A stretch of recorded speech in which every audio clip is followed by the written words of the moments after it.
Logo, você imagina um cristão chegando numa cidade como Roma, vendo várias dessas estátuas, ou em cidades como Éfeso, grandes cidades do mundo antigo, Éfeso, Alexandria, e essas estátuas serem encontradas por esses cristãos sendo estátuas, muitas vezes, de divindades.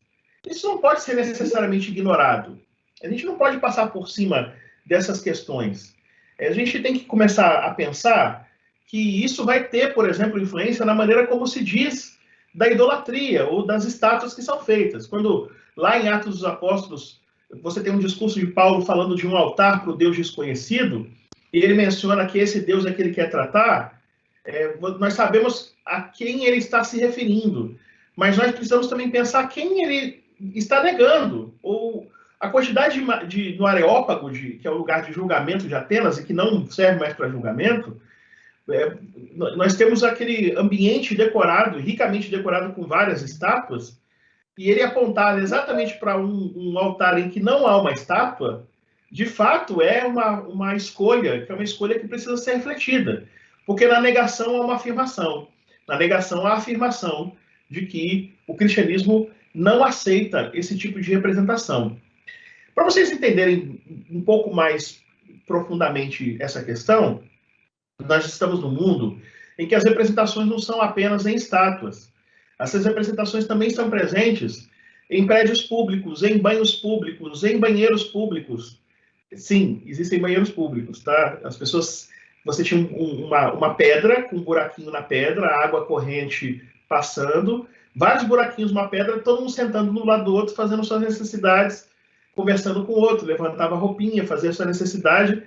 E na frente, às vezes, do banheiro público, a gente sabe isso por causa de Pompeia, Pompeia que é uma cidade destruída pelo Vesúvio, então a gente conseguiu recuperar muita coisa de Pompeia. Então tinha a divindade que entrava pelos intestinos, que destruía a pessoa. Então você tinha elementos apotropaicos para afastar essa divindade do mal, né? E às vezes alguns grafites dizendo: tome cuidado com o Deus do banheiro, né? Caraca, a loira do banheiro, versão grega. Isso existe.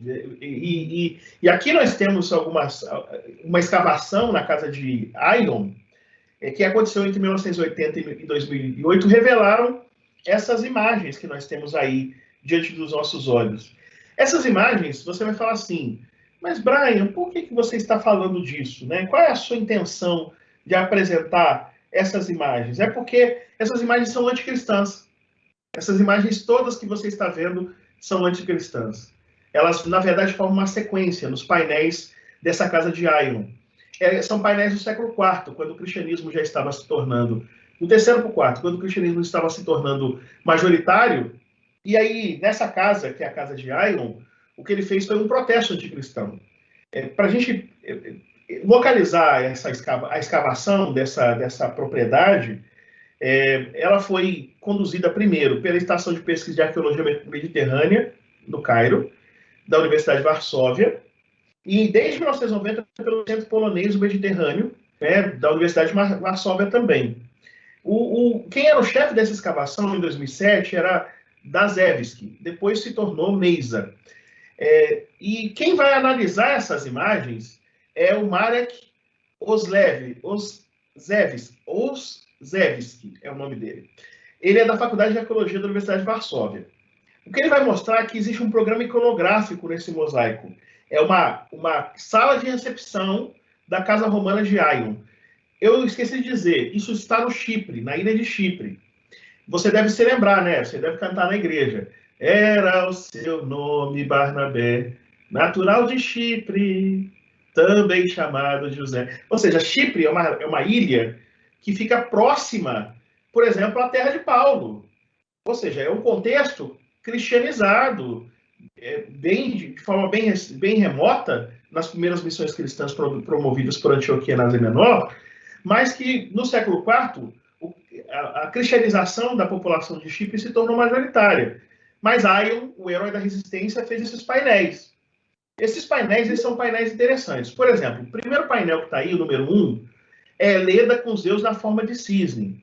Essa ideia de colocar Zeus na forma de cisne, não sei se vocês sabem, mas Zeus era um galanteador. Ele dava em cima das mulheres e ele se travestia, né? Ele aparecia em figuras sedutoras, né? Às vezes um boi. Aqui ele está como um cisne, e ele tem interesse em Leda. E é uma cena, portanto, de sedução. Nós temos depois, no próximo painel, o painel de número 2, é o que está em cima, tá? Nós temos um menininho no colo, né, de um homem cercado de gente. Isso aí não é o menino Jesus no colo de Maria ou no colo de José, não. Esse é Dionísio no colo de Hermes. E do lado estão as ninfas, que são babás, Anatrofê, a primeira zeladora dos Zeus, a primeira ama dos Zeus, do Deus, Dioniso, o deus do vinho, diga-se de passagem, Trofeus, que é o primeiro pedagogo do Dioniso, e eles estão no Monte Nisa. Logo, a gente tem... Depois eu falo do elemento anticristão. Se a gente for seguindo, né, tem um painel central bem grande, que está bem fragmentado. Esse painel central, ele traz o que a gente chama Cassiopeia, em que a rainha da Etiópia, que é mãe de Andrômeda, as Nereidas, que são deusas do mar, filhas de Nereu, eles estão ali participando do julgamento dos deuses para decidir qual é a rainha mais bela. E a rainha vai vencer. Quando nós vamos para a cena de número 4, nós temos, de novo, uma cena dionisíaca. Não dá para ver muita coisa. Tem numa ponta o 4, tem na outra ponta o 4. É uma procissão de Dioniso, o deus do vinho, das festas, dos festejos. Né? Você tem aí, nessa procissão, as Mênades e os sátiros. A presença de alimentos, a presença da música, indicando, portanto, uma procissão sagrada, que é uma procissão feita em homenagem a Deus Dioniso.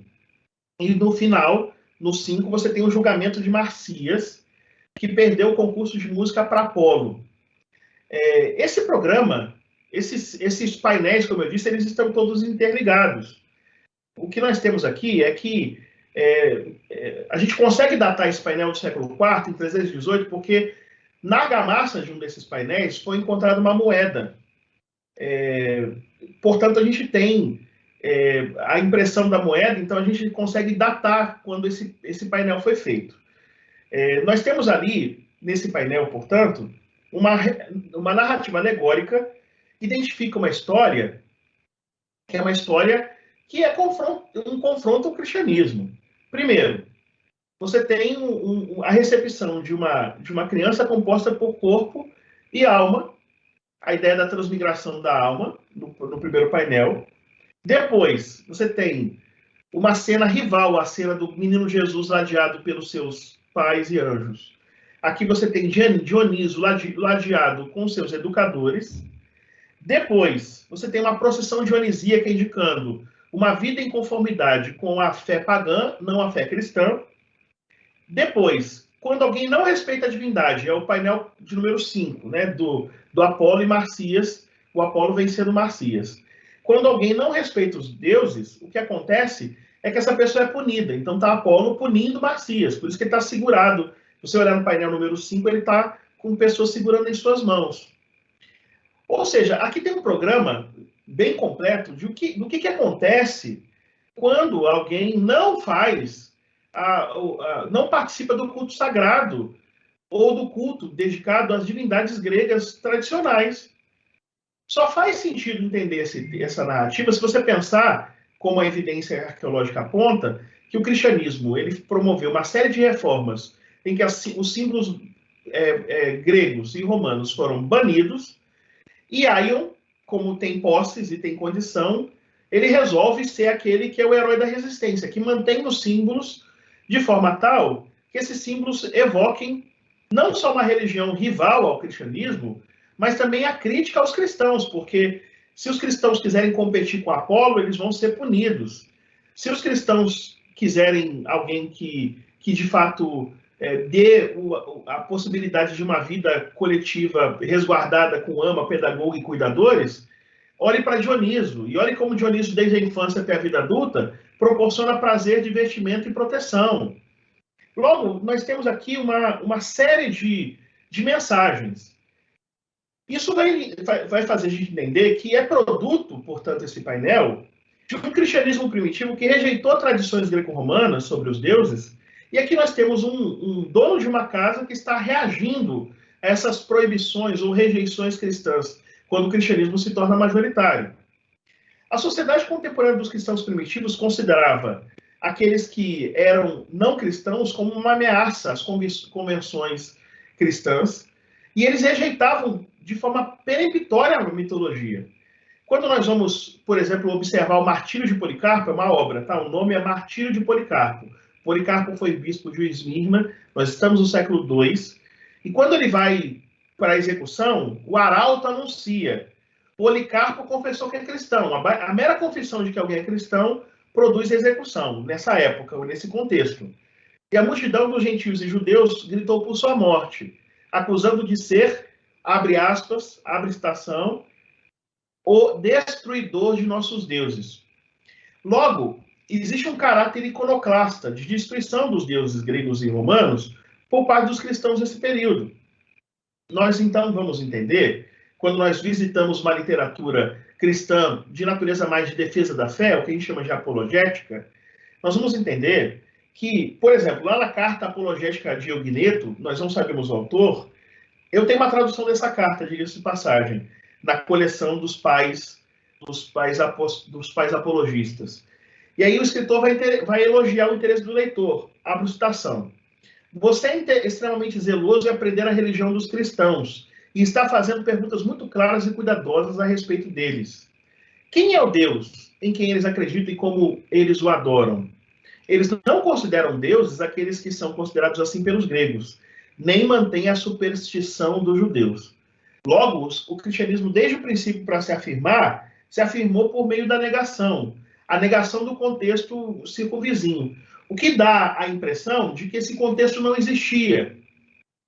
Essa é a questão que eu quero destacar. Quando nós lemos a literatura cristã do primeiro século, do segundo século, do terceiro século, nós temos a impressão de que esse contexto que não é cristão, ele não existia, como se as igrejas fossem fechadas em si mesmas, como se em Corinto eles estivessem discutindo problemas internos da comunidade, como se lá no Apocalipse estivessem se referindo apenas a igrejas que estão se desviando do evangelho. Não, na verdade, grande parte das questões evocadas são questões do conceito circunvizinho, do contexto circunvizinho. Por exemplo, lá em Corinto, um dos problemas que é apontado no capítulo 11, no capítulo 12, no capítulo 13, no capítulo 14 da carta, tem relação com as manifestações espirituais. O falar em línguas, sem ter intérprete. Ora, o caso é de pessoas que têm dons espirituais, falam em línguas, não têm intérprete e causam confusão porque falaram, está no capítulo 14, anátema Jesus, Jesus amaldiçoado. Bom, de onde vem essa tendência à glossolalia, a falar em línguas nesse contexto coríntiu? É simples. O culto a Apolo, na cidade de Corinto, que é um culto muito importante, inclusive lá em Corinto, é um culto que é marcado pela adivinhação. Existem virgens vestais na época da carta e existe um sacerdócio organizado. Essas mulheres que tomam poções, elas falam frases que são frases ininteligíveis, como é típico do culto a Apolo. E essas frases vão ser traduzidas por aquele que é o sacerdote responsável por fazer os anúncios das revelações divinas de Apolo. Ora, quando há na igreja de Corinto pessoas falando em línguas sem ter intérprete e dizendo coisas em êxtase ininteligíveis e coisas que são agressivas contra Jesus, o que nós temos no pano de fundo, que por vezes é sonegado, é o contexto do culto de Apolo em Corinto. Se você coloca o contexto do culto de Apolo em Corinto, faz sentido o texto. Se você tirar o contexto do culto de Apolo em Corinto, o texto não faz sentido nenhum. Porque fica parecendo que eles de repente começaram a falar em línguas porque cristãos sempre falam em línguas, quando na verdade as pessoas que estão lá falando em línguas parecendo que estão embriagadas, por exemplo, ou que estão em êxtase, isso não é novo, isso é o contexto circunvizinho. Inclusive na carta, há uma pergunta feita para Paulo, o que devem fazer as mulheres? Devem se casar ou permanecer virgens? Claro, porque quando elas são virgens vestais, elas são sustentadas pelos templos. Quando elas se casam, elas são sustentadas pelo marido. Mas se o cristianismo recomenda que não se case, mas também não sustenta essas mulheres, dando a elas a possibilidade de viverem pelas custas da própria comunidade, como elas viviam se fossem virgens vestais no templo de Apolo, você larga essas pessoas numa situação que elas não têm como sobreviver. Então elas perguntam para o Paulo como eles devem fazer, se devem se casar ou não. Percebam? que nós temos ali um contexto greco-romano muito forte, e Paulo não precisa ficar citando o contexto greco-romano para a gente entender. A gente pode compreender o contexto greco-romano se a gente conhecer esse contexto. Essa é a proposta desse nosso curso. Brian, Oi. Desculpa, posso fazer uma pergunta? Não sei se você vai chegar lá. Aquele texto sobre as mulheres ficarem em silêncio também tem relação? Tem, mas por exemplo, o texto das mulheres ficarem em silêncio é porque uma vez que as mulheres que participam do culto da igreja de Corinto, tem dois textos, tem um em Timóteo, 1 Timóteo, e outro em Efésios. E outro em Corinto. Corinto, desculpa. Em 1 Coríntios. O texto de 1 Coríntios é porque as mulheres que vinham, por exemplo, da prostituição sagrada, a marca da prostituição sagrada era cabelos curtos. E aí as mulheres que não eram da prostituição sagrada têm cabelos compridos. Paulo mandou colocar véu na cabeça das mulheres. Por quê? Porque as mulheres tinham cabelos curtos e podiam ser confundidas e até atacadas como prostitutas. Mas as mulheres de cabelo comprido não queriam usar véu para mostrar: eu não sou prostituta, essa aí é. Aí Paulo manda colocar véu na cabeça de todas as mulheres. E as mulheres que não querem colocar véu, ele manda raspar a cabeça. Ele manda cortar os cabelos. Portanto, o que está no pano de fundo é o contexto grego. Ele vai falar em Corinto para ficar em silêncio, porque como essas mulheres eram mulheres de origem desses cultos, que são cultos orgiásticos ou cultos estáticos, e elas deram muito problema a ponto de falar que Jesus é amaldiçoado, o jeito era colocar as mulheres no banco. Não é para nenhuma mulher falar. Até porque ele fala na mesma carta. Eu vou falar isso mais para frente, mas eu faço questão de falar agora. Ele fala assim: quando as mulheres profetizarem, que usa o véu. Ora, ou a mulher não fala, ou a mulher fala. Se ela profetiza, ela fala. Se ela não profetiza, por que ela não profetiza? Porque, diante do problema que aconteceu na igreja das mulheres falarem coisas que não deviam por êxtase, análogo ao êxtase do culto apolíneo, Paulo deixou-as de molho, impedidas de falar no culto. Ah, mas a mesma coisa aparece lá em Timóteo, claro. Se você olhar o texto de 1 Timóteo capítulo 2, ele vai falar para os homens se reunirem, para os homens e mulheres, os cristãos se reunirem em todos os lugares, o que indica reunião em ambiente público, tá? Porque o que era vedado era se reunir no ambiente público. O Império Romano, no contexto citadino, não permite que pessoas se reúnam em contextos públicos, apenas em contextos privados. É o que os romanos chamam de colegia, que é o nome em grego eclesia. Paulo usa esse nome, igreja, para mencionar as reuniões que acontecem na casa de Estéfanas, na casa de Gaio. Pois bem, o ato que Paulo provoca é que eles estejam em todo lugar, mas eles vão ser acusados de sedição. O que eles devem fazer então? Está lá no texto. Orem primeiro para os reis e para os que são imbuídos de autoridade, para dizer: nós não estamos contra os reis. E ele fala: levante as mãos sem ira, sem animosidade. É levantar as mãos para orar, mas também para dizer que não estão armados. Mulher no contexto público de performance só pode ser culto oficial. E o culto oficial, mulher que aparece nesse contexto, via de regra, nem sempre, é sacerdotisa, eventualmente prostituta sagrada. Então, as orientações que Paulo dá para as mulheres antes de mandar elas ficarem caladas tem relação com elas não serem confundidas com prostitutas sagradas e serem atacadas na rua. Atacadas, que eu estou dizendo, serem tratadas como prostitutas cultuais. É para elas não usarem adorno na cabeça, porque o adorno na cabeça indica que uma mulher é divinizada ou é sacerdotisa.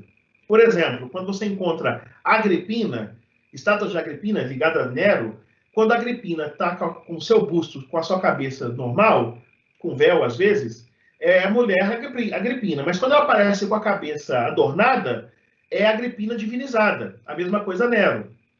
Portanto, se com adorno na cabeça, ia parecer que era uma sacerdotisa. Aí vai falar para não usar cabelo frisado, nem usar roupas chamativas, roupas extravagantes. Não é uma questão de roupa extravagante no sentido de roupa fatal, roupa... Não, é porque se ela se vestir de forma muito... Ela pode se vestir de forma que pareça que ela é uma sacerdotisa. E ela também vai ser abordada como se fosse sacerdotisa de outro Deus. E se ela falar do mesmo jeito? Então ele está dando uma série de orientações para a mulher não falar nada, porque é um contexto em que eles podem apanhar, eles podem sofrer abuso, eles podem sofrer agressão. Então é para deixar os homens levantarem a mão, orarem em voz alta em praça pública, as mulheres ficarem do lado dos seus maridos, não falarem nada e perguntarem em casa. Não são ações para dizer o que a mulher não pode fazer na igreja. São ações para proteger a mulher no culto público. Ou seja, não conhecer esse mundo é colocar a mulher calada em igreja, é colocar a mulher com véu na igreja, é colocar a mulher como se fosse inferior à igreja. Essas coisas absurdas que a gente ouve hoje em dia não são absurdas por causa da religião, tá? Porque a religião, ela permite que você adote um costume, tá?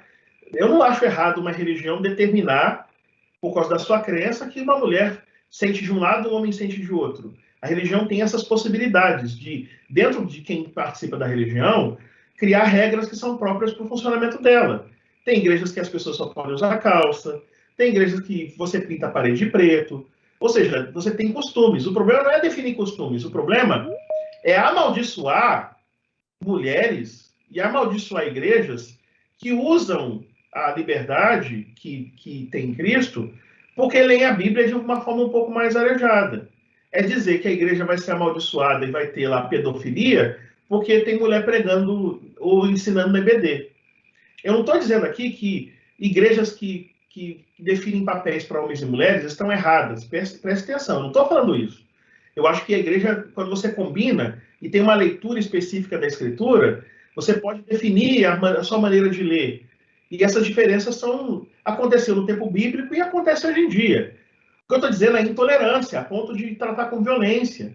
Porque hoje, se uma igreja não dá espaço para a mulher, e a mulher entende que tem ministério, ela vai para outra. Né? Não precisa ficar batendo, ferindo, batendo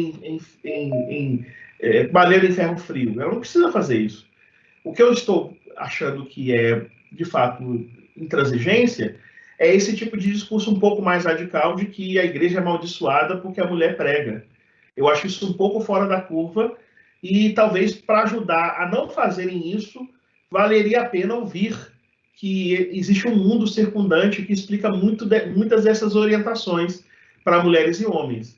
Não tem a ver com uma restrição para mulheres, necessariamente, mas tem a ver com as possibilidades nesse contexto cultural.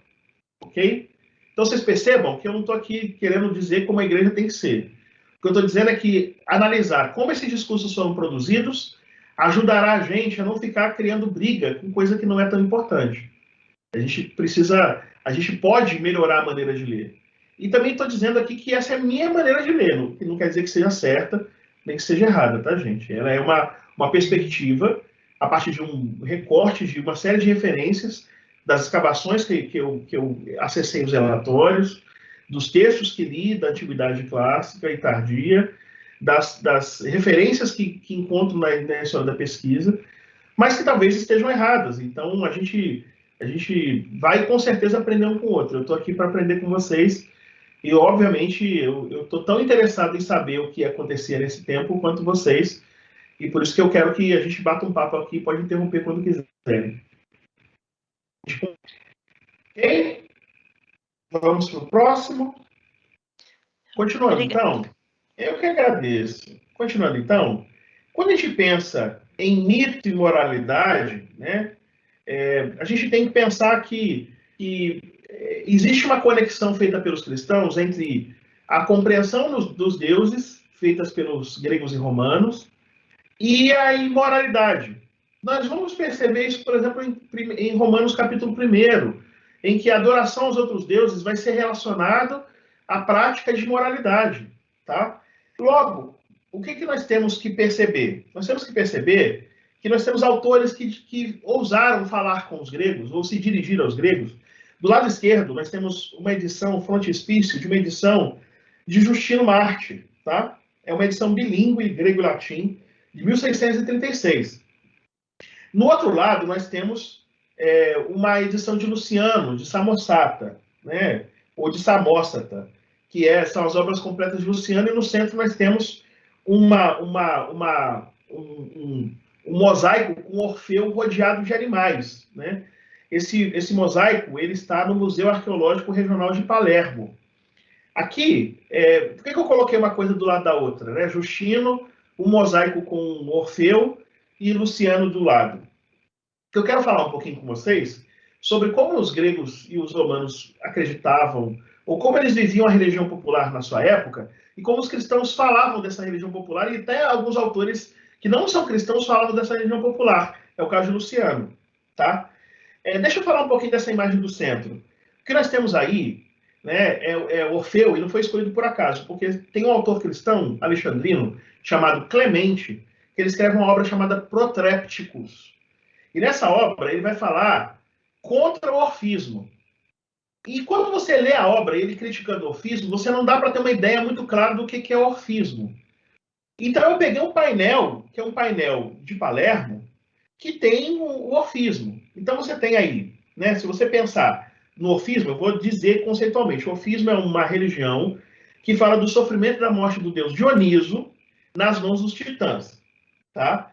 Dioniso, como criança, ele é morto, dilacerado e consumido pelos titãs.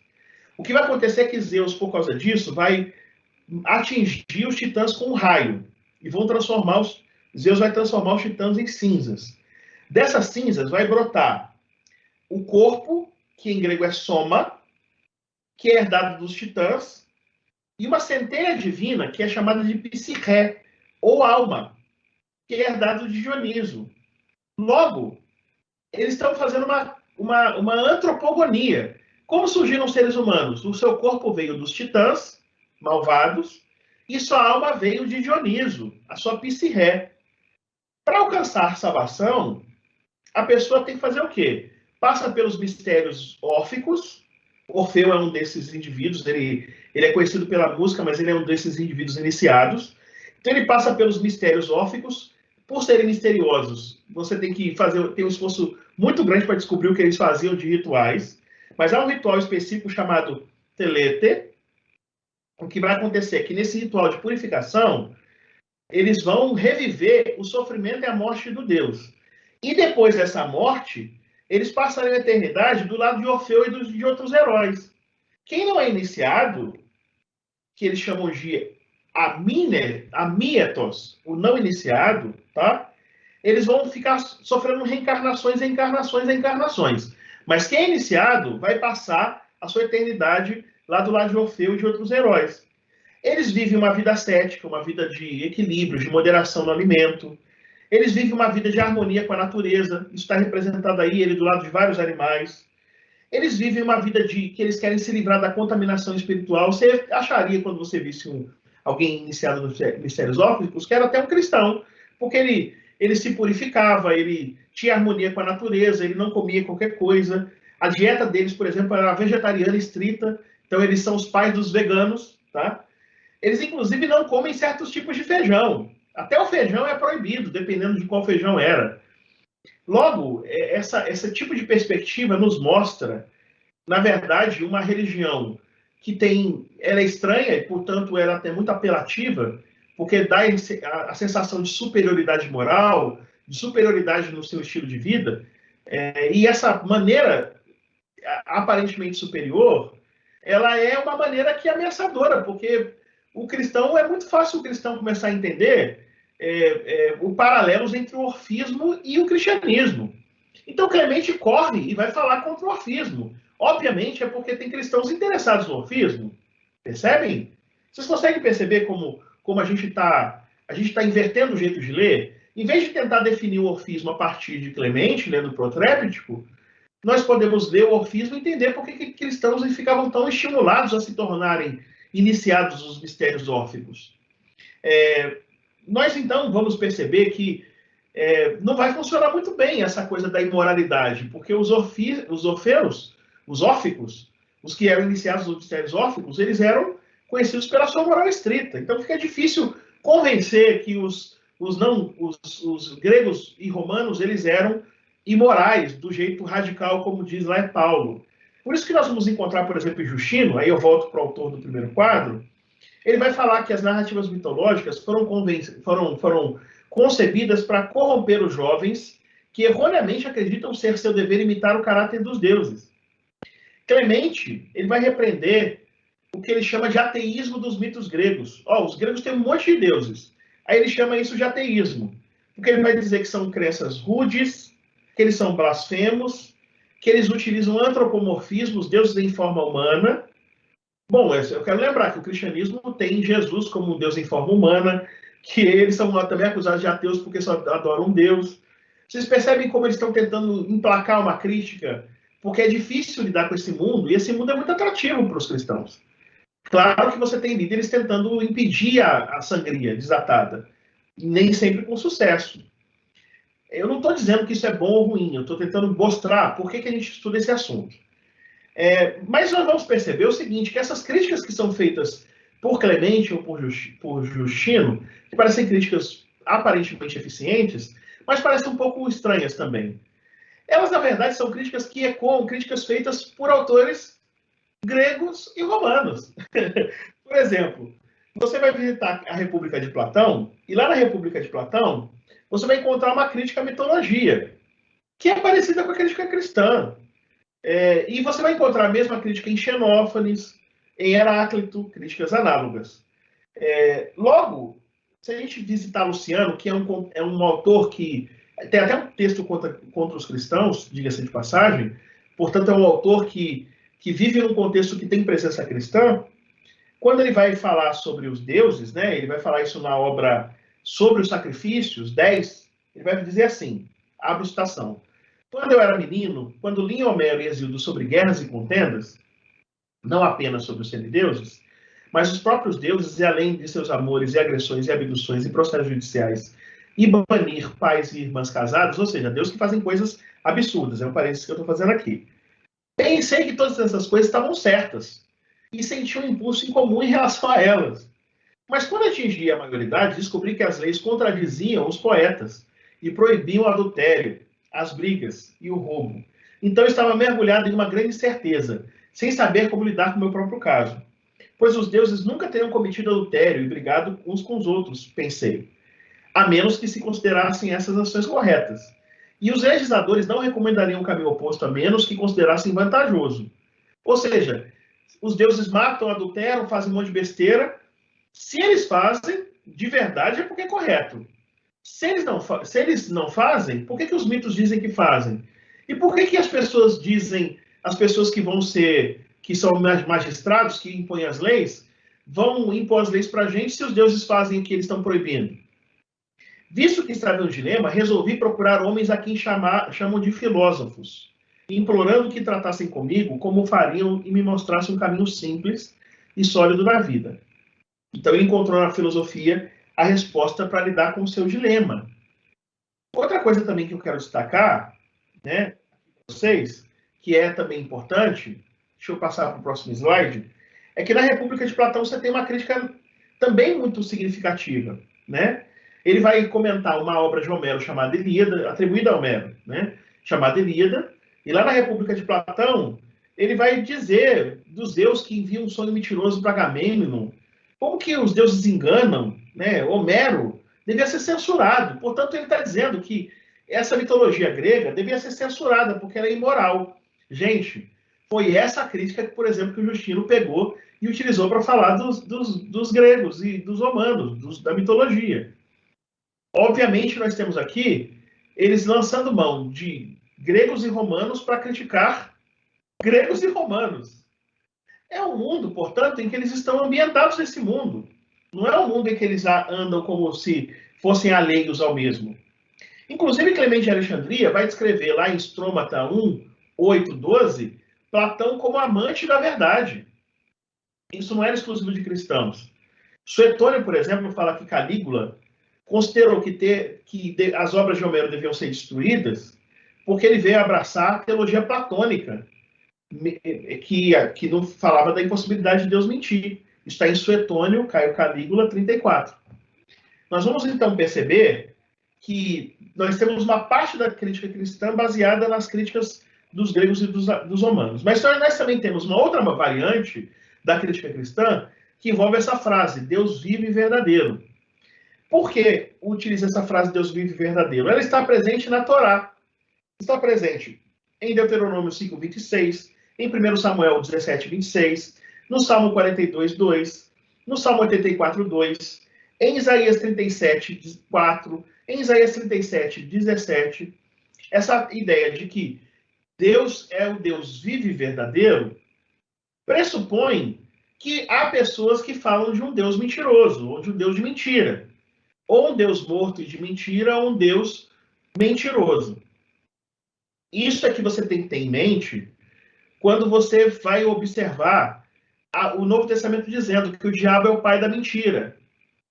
Mais ainda, isso que você deve ter em mente quando você tem a pergunta de Pôncio Pilatos, quando ele pergunta para Jesus o que é a verdade. Nós temos, portanto, no Novo Testamento a importância, por causa da influência judaica, de falar sobre o Deus que é vivo e verdadeiro, com a intenção clara de oferecer contraste com os ídolos, que por implicação são falsos. Isso vai aparecer em Tito 1:2, em Hebreus 6:18, em Martírios de Policarpo 14:2, em Inácio de Antioquia, na Carta aos Romanos, em Clemente de Alexandria, Clemente Romano 27:2, essa ideia de que Deus é vivo e verdadeiro vai se opor, portanto, à ideia do Deus morto ou mentiroso, que é o Deus dos pagãos, entre aspas, tá? Eu vou falar pagãos entre aspas aqui. Perfeito? Avançando um pouco mais, eu quero ler mais um texto de Luciano.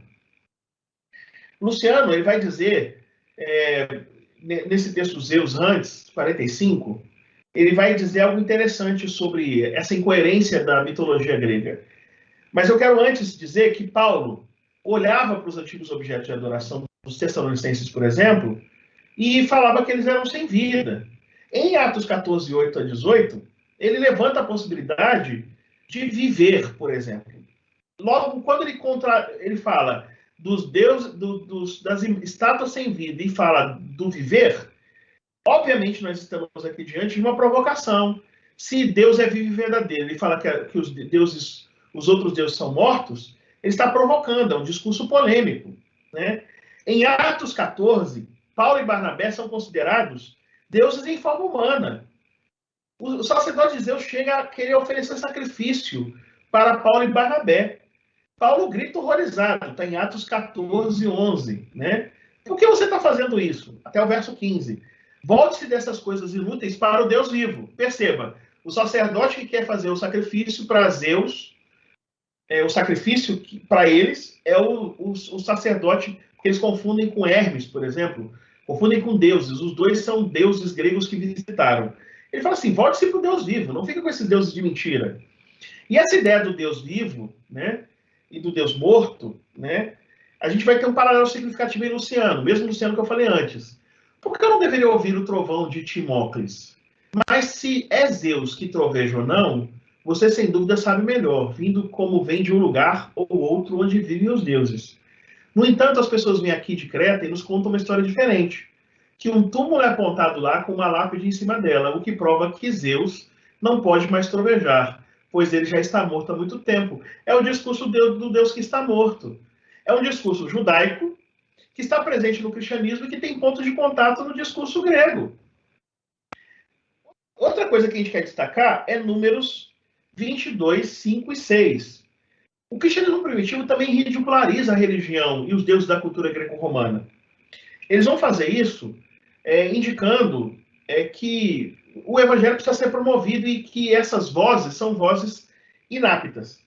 Porém, de vez em quando eles aceitam poetas e filósofos gregos quando eles dizem coisas que coadunam com a visão prévia dos cristãos.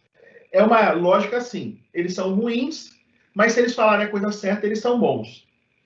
Eles utilizavam Números 22, 5 e 6, que é a passagem do Balaão, da mula do Balaão, né, que a mula, é um animal, mas quando aparece o anjo diante da mula e você tem a ação de Yahvé sobre ela, aí ela fala, o que eu fiz a você, você que me bateu essas 3 vezes? Ou seja, a mula fala.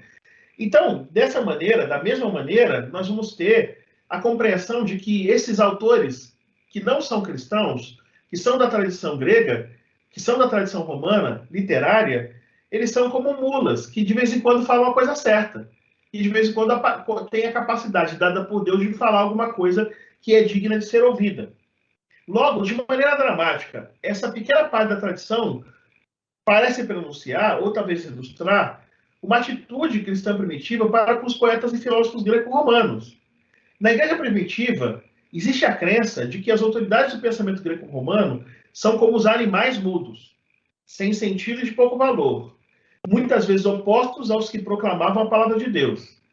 No entanto, alguns dos primeiros autores cristãos, mesmo alguns que os escritos são considerados por muitos como escrituras sagradas, eram considerados pelo menos no seu tempo, reconhece que poetas e filósofos greco-romanos são outras vozes, línguas de Deus, que ocasionalmente falavam a verdade.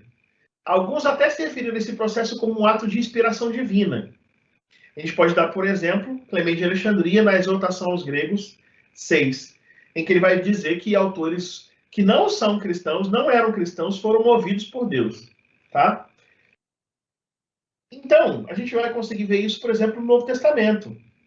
Há algumas passagens que eu quero descrever. Mas eu acho que essa passagem de 1 Coríntios 1, 20 e 21 vai mostrar esse paradoxo. Tá? Porque nessa passagem, Paulo está perguntando, onde está o sábio? Onde está o escriba? O debatedor dessa época? E ele vai falar, essa sabedoria humana, ou seja, dos filósofos, dos poetas gregos, ela é loucura. Então, é uma posição crítica, uma posição de que essa sabedoria não conhece a Deus e não serve. Nós vamos encontrar a mesma coisa em Colossenses, e a gente vai perceber isso no comentário de Orígenes a Colossenses 2:8. Nós vamos também encontrar isso em Tertuliano, na prescrição contra os hereges 7, eu vou citar agora. Onde há alguma semelhança entre o cristão e o filósofo? Entre o discípulo da Grécia e o do céu? Portanto, na Apologia 46, de Tertuliano, ele está dizendo, não dá para um filósofo ser cristão. É igual falam hoje em dia, que cristão, se for cristão, não pode ser isso, não pode ser aquilo. Eu sempre fico com receio, porque quem geralmente fala isso depois se trai, que é o que nós vamos observar. Porque ao mesmo tempo que Paulo, em 1 Coríntios 1, 20 e 21, fala da sabedoria que não serve para nada, desse mundo, lá em 1 Coríntios, capítulo 15, verso 33, ele vai falar, não se engane, as más companhias arruinam a boa moral. Gente, isso aqui, essa citação de Coríntios, não é pensamento de Paulo. Essa citação de Coríntios é Paulo citando Menandro, um comediógrafo grego, numa peça chamada Thaís, no verso 218. O que nós temos, portanto, meus caros, minhas caras, é que ele vai falar de que a sabedoria não vale nada, não tem valor, mas vai evocar um dito de origem grega para falar daquilo que, de fato, diz respeito à moralidade que deve ser praticada por cristãos. Outro exemplo é Atos 17, 28, em que o personagem Paulo de Atos vai dizer para o público ateniense, lá no Areópago, pois nele vivemos, nos movemos e existimos. Como até mesmo alguns de seus poetas disseram, todos nós somos de fato a sua geração, ou a sua prole. Ele está citando Epimênides e Arato. Logo, ele está citando a tradição poética grega, poético-filosófica, diga-se de passagem. Epimênides é citado lá em Tito 1,12. Os cretenses são sempre mentirosos, bestas malignas, glutões preguiçosos. Logo, mais uma vez, como que a sabedoria não tem valor, ele está citando? Porque não tem valor como conceito. Mas há fragmentos dessa sabedoria que eles lançam mão, indicando, portanto, uma apropriação. Aí esse aí já deixa para pagar teu cartão. Oi? Oi? Alguém quer fazer uma pergunta? Não? Acho que podem ter deixado o microfone aberto sem querer. Ah, sim, pode ter acontecido. Tá bom, sem problema. Só interromper, gente. Então, nós temos aqui... Perdão, foi eu aqui que liguei sem querer o microfone, desculpa. Não, tá tudo bem, tá tudo de boa. Então, nós temos um duplo tratamento. Primeiro, nós temos fontes fora da tradição bíblica rejeitada como ímpias e espiritualmente falidas, mas, de vez em quando, você se afirma a doutrina do autor, esses mesmos textos que são genericamente ímpios e falidos, eles são aceitos como sendo bíblicos, como sendo dignos de serem citados, inclusive, na Escritura. É uma tensão. Percebam como a problemática é uma problemática importante. Né? Se você me permite um pequeno interregno no que eu estou dizendo, é semelhante a quando as pessoas perguntam sobre como é que a gente pode ser cristão e, ao mesmo tempo, conviver em universidade, ou como ser cristão e conviver na política, ou como ser cristão e lidar com uma cultura. Aí fica um grupo dizendo que nós temos que negar a cultura, que nós temos que afirmar a cultura cristã, que nós temos que abraçar uma cosmovisão. Não está errado. Tá? Não está errado. Outros vão dizer que nós temos que mergulhar na cultura, porque nós estamos no mundo, então temos que viver constante o mundo. Ou seja, você tem várias vozes. Mas se você observar a partir desse diapasão que nós estamos vendo aqui, essas vozes vão ser sempre incoerentes, no sentido, não de que são incoerentes, não tem coerência, mas incoerentes porque não há outra maneira. O cristianismo tem um discurso tão exclusivo, no sentido de exclusivista, e às vezes até iconoclástico, que quando ele se percebe, fica impossível manter a radicalidade da separação. Então você passa a ter que fazer uma peneira, uma maneira de enxergar. Kuyper vai chamar de graça comum. Então você vai ter autores cristãos que vão, de vez em quando, tentar encontrar uma maneira de fazer essa interação entre o mundo mais secular e a esfera religiosa. Essa tensão, essa dinâmica não é de hoje. Essa tensão é desde que o cristianismo é cristão. Ela está presente como um problema não resolvido de forma satisfatória desde as origens do cristianismo.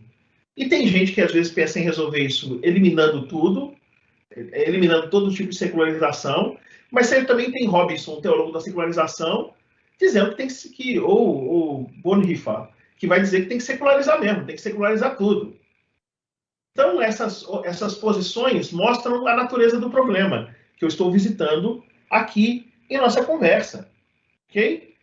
Então, para a gente ilustrar isso, para vocês perceberem que às vezes a apropriação é a de um mito inteiro, lá em 1 Clemente, capítulo 5, 1 a 3 e 26, 1, ele vai falar, eu não vou ler o texto, mas ele vai falar da Fênix.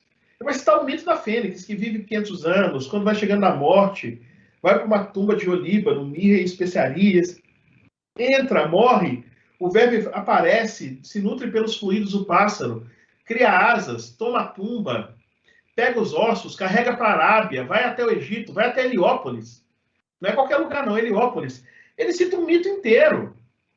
Essa citação de um mito inteiro, como se fosse uma alusão, uma referência a alguma coisa que tem um valor instrutivo para os cristãos, isso está em 1 Clemente, a carta de Clemente Romano. Isso mostra que a gente tem que explicar por que a voz da ortodoxia aceita o mito como um suporte apologético. Era considerado impossível que um homem da estatura de Clemente, que era considerado bispo de Roma, pudesse estar tão enganado a ponto de usar uma fábula para ganhar a aceitação de um dos princípios básicos do discurso da fé cristã, que é a ressurreição. Assim, alguns abraçaram o mito da Fênix como verdadeiro, já que Clemente fez. Então você vai ter 1 Clemente citado em Eusébio, na História Eclesiástica 3,38. Muitos, por outro lado, rejeitam a epístola como espúria por causa dessa atitude com o mito, que não aceitam esse tipo de coisa. O fato é que está lá, o que mostra que é uma questão que precisa ser posta. Há também uma simpatia com a poesia e filosofia greco-romanas.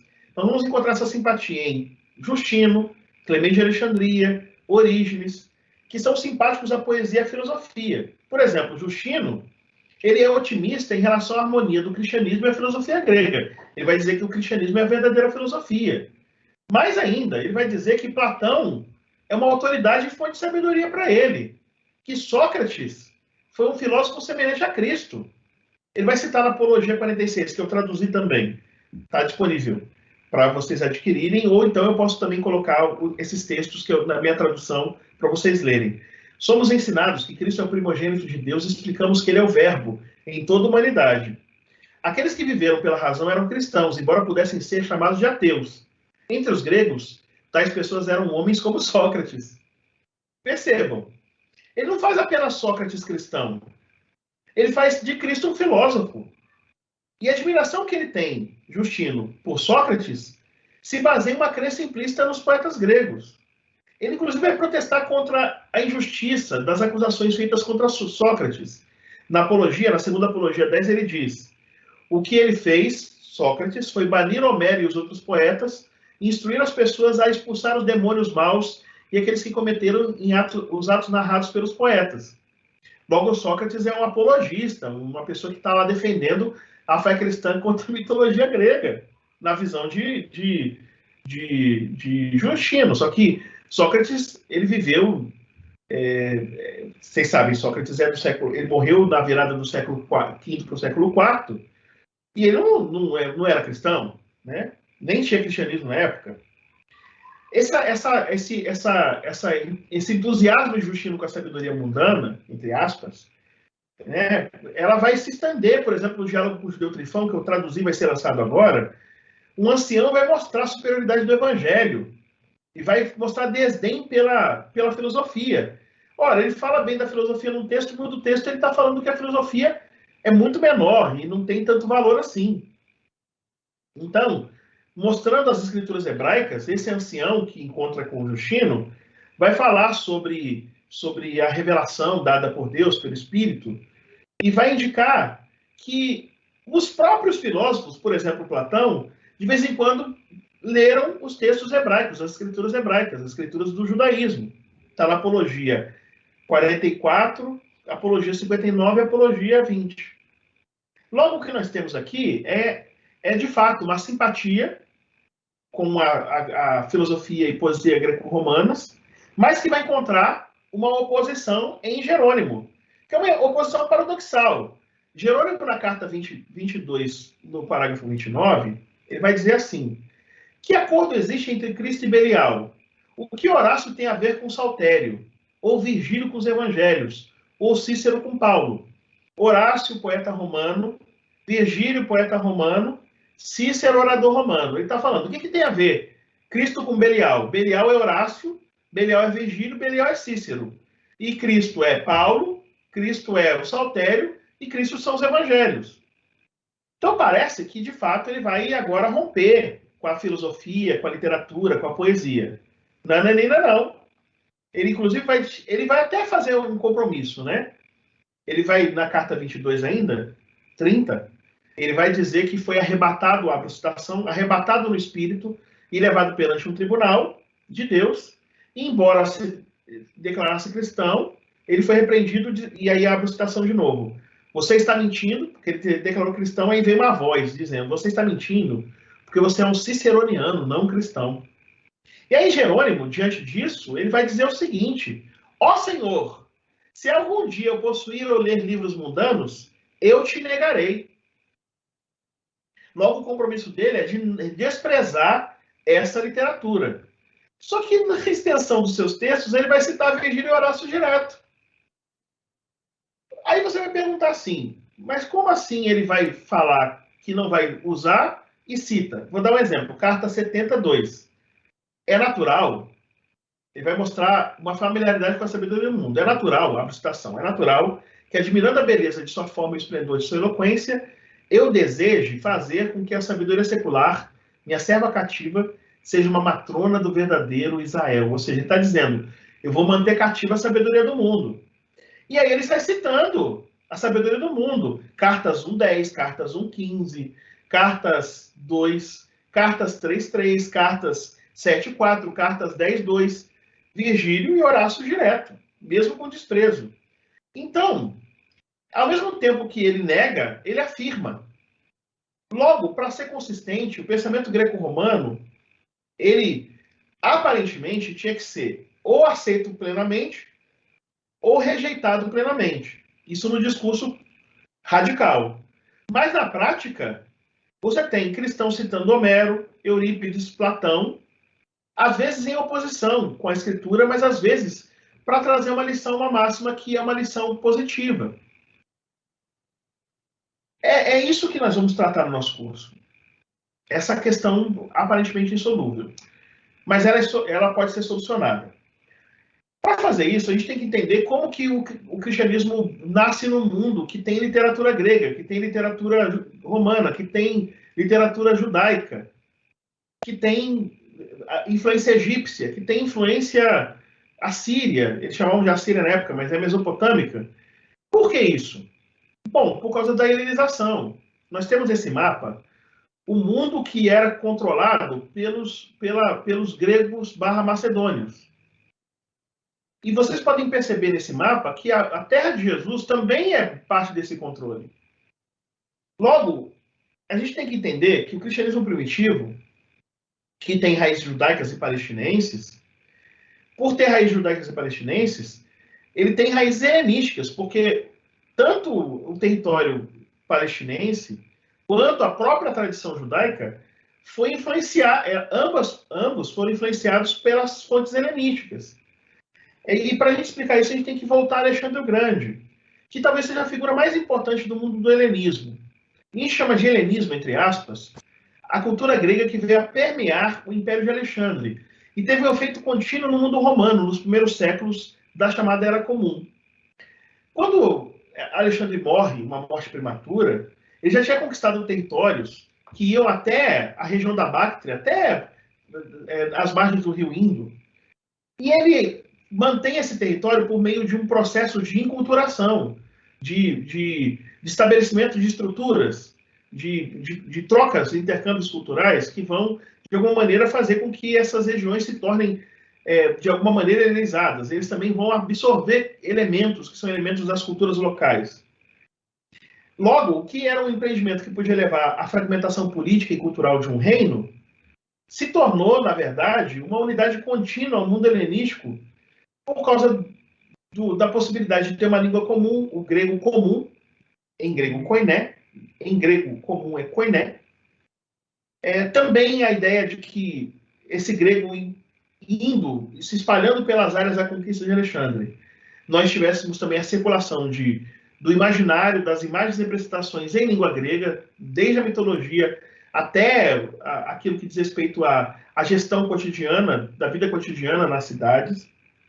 As próprias cidades são uma contribuição significativa desse período de helenização, como estruturas citadinas, políades, que vão fortalecer muito a maneira como se estabelece o poder alexandrino, o poder de helenização nesses territórios.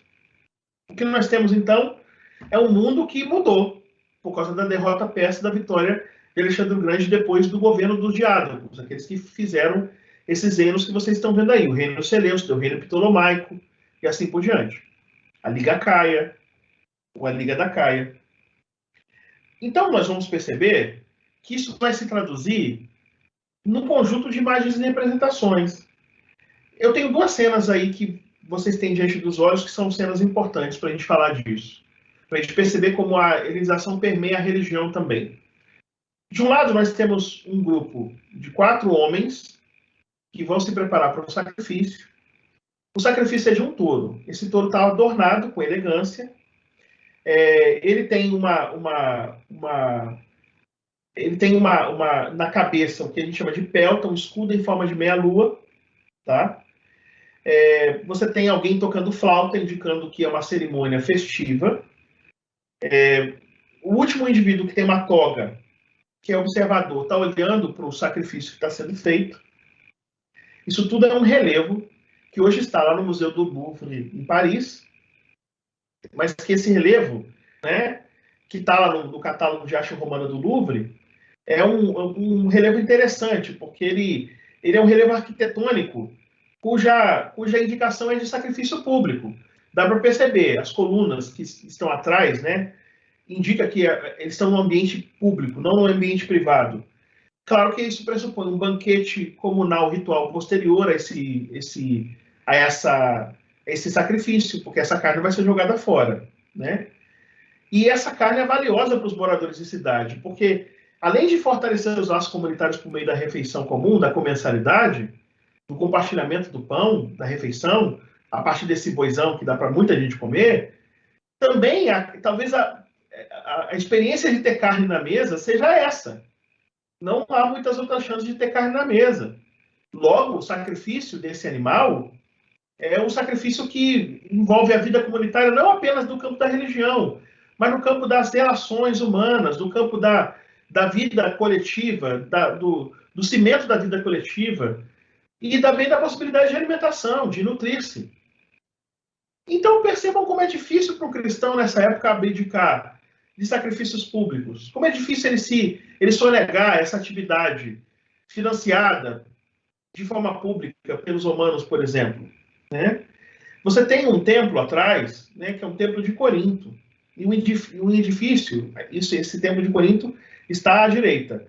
E um edifício que é um edifício que tem um alpendre que está à esquerda, tá? O edifício de Corinto. E à direita você tem 2 capitéis eólios com uma porta, e na porta tem uma guirlanda, provavelmente uma guirlanda de ouro. Tudo isso provavelmente era pintado. Então, o que é guirlanda de ouro está pintado de cor de ouro e assim por diante. Isso, gente, mostra, se a gente olhar agora para a cena do lado, né, o que nós temos na cena do lado é uma sinagoga que mostra a história do sacrifício de Isaac por Abraão. E aí você tem, a gente chama de Avedai, o nome desse sacrifício em hebraico. Você tem uma procissão sagrada, você tem os animais sendo trazidos, você tem a participação das pessoas que vão participar da comensalidade, você tem ali o altar de sacrifício, o cutelo que vai cortar o sacrifício e o animal que vai ser utilizado para o sacrifício vem logo atrás. É a cena do sacrifício de Isaac. Muito difícil que nesse mundo em que você tem a prática do sacrifício, que você tenha fronteiras bem definidas entre o que é cristão, o que é judeu, o que é romano. Claro que essas fronteiras foram sendo reforçadas pelo discurso. Mas era muito tentador passar para o lado de lá. Não é fácil Paulo escrever. Não coma comida sacrificada a ídolo se teu irmão se escandaliza ou te faz tropeçar. Se tu fazes tropeçar o teu irmão, não coma carne. Ou então, ele dizer que por trás dos ídolos tem demônios. Essas coisas elas são ditas nesse contexto sacrificial, quase que generalizado. E o cristianismo, só para contrariar, na tradição, que inclusive remonta a Jesus, né? O que nós vamos observar, na tradição que remonta a Jesus, que é uma tradição que remonta a Jesus, mas não está presente nos evangelhos, uma oposição aos sacrifícios. Eu vou, por exemplo, citar Epifânio Panarion 30:16, 4 a 5, que é uma referência ao Evangelho dos Hebreus e o Evangelho dos Ebionitas, que é o Evangelho apócrifo. Vim para acabar com sacrifícios. E se você não parar de sacrificar, a ira de Deus não cessará de você. Por que a cisma com sacrifício num Evangelho apócrifo? Porque se Jesus não disse que era para parar de participar de sacrifício, a gente está precisando de alguém que diga. Então, o Evangelho apócrifo vai dizer. Porque o sacrifício é muito sedutor. É só você pensar num churrascão. Com carne de graça distribuída para todo mundo. Com música, festa. Como que a pessoa fica fora disso, comendo alface em casa? Né? Claro que nós temos, portanto, uma presença na literatura apócrifa de uma crítica aos sacrifícios, feita no âmbito do cristianismo. Embora possa parecer pouco confiável essa citação que eu fiz de Panarion, esse dito de Jesus, a gente chama de dito de Logion, tem paralelos notáveis na literatura greco-romana. Por exemplo, a gente vai ter um estudo que vai chamar atenção, publicado há 70 anos atrás, chama atenção para as semelhanças entre Pitágoras e Jesus. E Pitágoras era um proponente conhecido na antiguidade que rejeitava sacrifícios cruentos, né? Apolônio de Tiana, é um autor muito importante dessa época do primeiro século, afirmava seguir estritamente o exemplo de Pitágoras e se recusava a seguir os ritos de sacrifício de animais, porque ele tinha repugnância ao que a gente vai chamar aqui de altares manchados de sangue. Sêneca, para dar um outro exemplo do século I, ele foi preceptor de Nero, escreve que a honra que é prestada aos deuses reside não em oferecer sacrifícios, embora sejam gordos os sacrifícios e a gordura brilhe como ouro, mas ao desejo reto e santo dos adoradores. Homens bons, portanto, estou citando Sêneca, agradam aos deuses como oferta de farinha e mingau. Os maus, por outro lado, não escapam à impiedade, embora tinjam os altares com correntes de sangue. Sêneca, Sacrifícios 1:6-3. Juliano, o imperador, conhecido como Juliano Apóstata, diga-se de passagem, ele vai dizer lá em Parocínico Heracleios, ou sobre oração 7:213d, abro citação. Todas as oferendas, sejam grandes ou pequenas, que são trazidas aos deuses com piedade, têm igual valor. Enquanto sem piedade, eu não direi hecatombes, mas pelos deuses, mesmo o sacrifício olímpico de 1000 bois é meramente despesa vazia e nada mais. Se a gente então observar agora Um outro elemento que é do discurso cristão, que a gente às vezes passa de largo, mas que é do discurso cristão, e que também tem paralelos no mundo antigo, é a chamada automutilação. Os evangelhos sinóticos, eles indicam que Jesus ensinou que por interesse próprio, para salvar a si mesmo, é necessário sacrificar uma parte do corpo para um bem maior. Ele vai dizer, se o seu olho direito faz com que você tropece, arranque e jogue-o fora. É melhor você perder um de seus membros do que todo o seu corpo ser jogado na hiena. Tá? Mateus 5:29. Mesmo que você interprete isso como não literal, como metafórico, o fato é que a gente tem também em Marcos essas referências a tirar a língua, cortar a língua, se tropeçar, se o pé fizer tropeçar, cortar. De onde que vem essa ideia de cortar membros que fazem a gente errar? Da punição por meio da mutilação. Que o nome é isso, punição por meio da mutilação. Pois bem, nós não temos isso na Bíblia hebraica. Não tem na Bíblia hebraica a automutilação como instrumento de punição. Mas você tem isso no simpósio de Platão, em que as pessoas devem estar dispostas a ter seus pés e mãos cortados se forem persuadidos pelos pés e mãos, ou seja, seus membros ruins. Está em simpósio ou banquete 205E. Essa hipérbole horripilante, ou essas passagens podem indicar que alguma forma de mutilação era feita no mundo greco-romano. Não necessariamente. Se a gente pensa em Jesus como metafórico, a gente deve pensar também, num certo nível, isso como metafórico. Ok? Mas cuidado com a metáfora. Por que eu estou dizendo para tomar cuidado? Porque, por exemplo, nós temos aí a citação de Homero, está escrito em grego, né? Broton de lemona panton.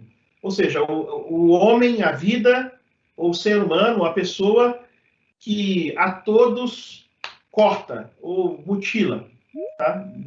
A palavra delémona, ou seja, que a todos mutila, faz mutilações. Então nós temos na literatura homérica, lá em Odisseia 18:8, a ideia do mutilador como punição, do indivíduo que mutila para punir. E a gente pode pegar Marcial, né? Quis tibi persuasit naris abscidere moeco. Non hac peccatum est parte marite tibi.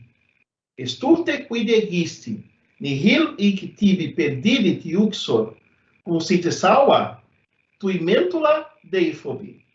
Quem te induziu a cortar o nariz do adúltero? Não foi por essa parte, marido, que você pecou contra. Seu idiota, o que você fez? Sua esposa não perdeu nada neste trimestre. Veja que o pau do seu deifobo está são e salvo. Tá? Obviamente, aqui nós temos lá a alusão marcial, é típico disso dele, né? Essa coisa mais pornográfica, erótica, explícita. Mas aqui a gente está falando da punição do adúltero, do cortar o nariz.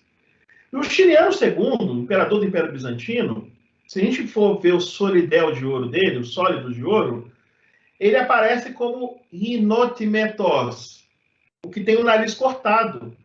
E se você olhar a moeda que está aí, o Cristo, no anverso da moeda, tem o seu nariz também cortado, para o Cristo ser igual a ele, alguém que mutilou seu próprio nariz.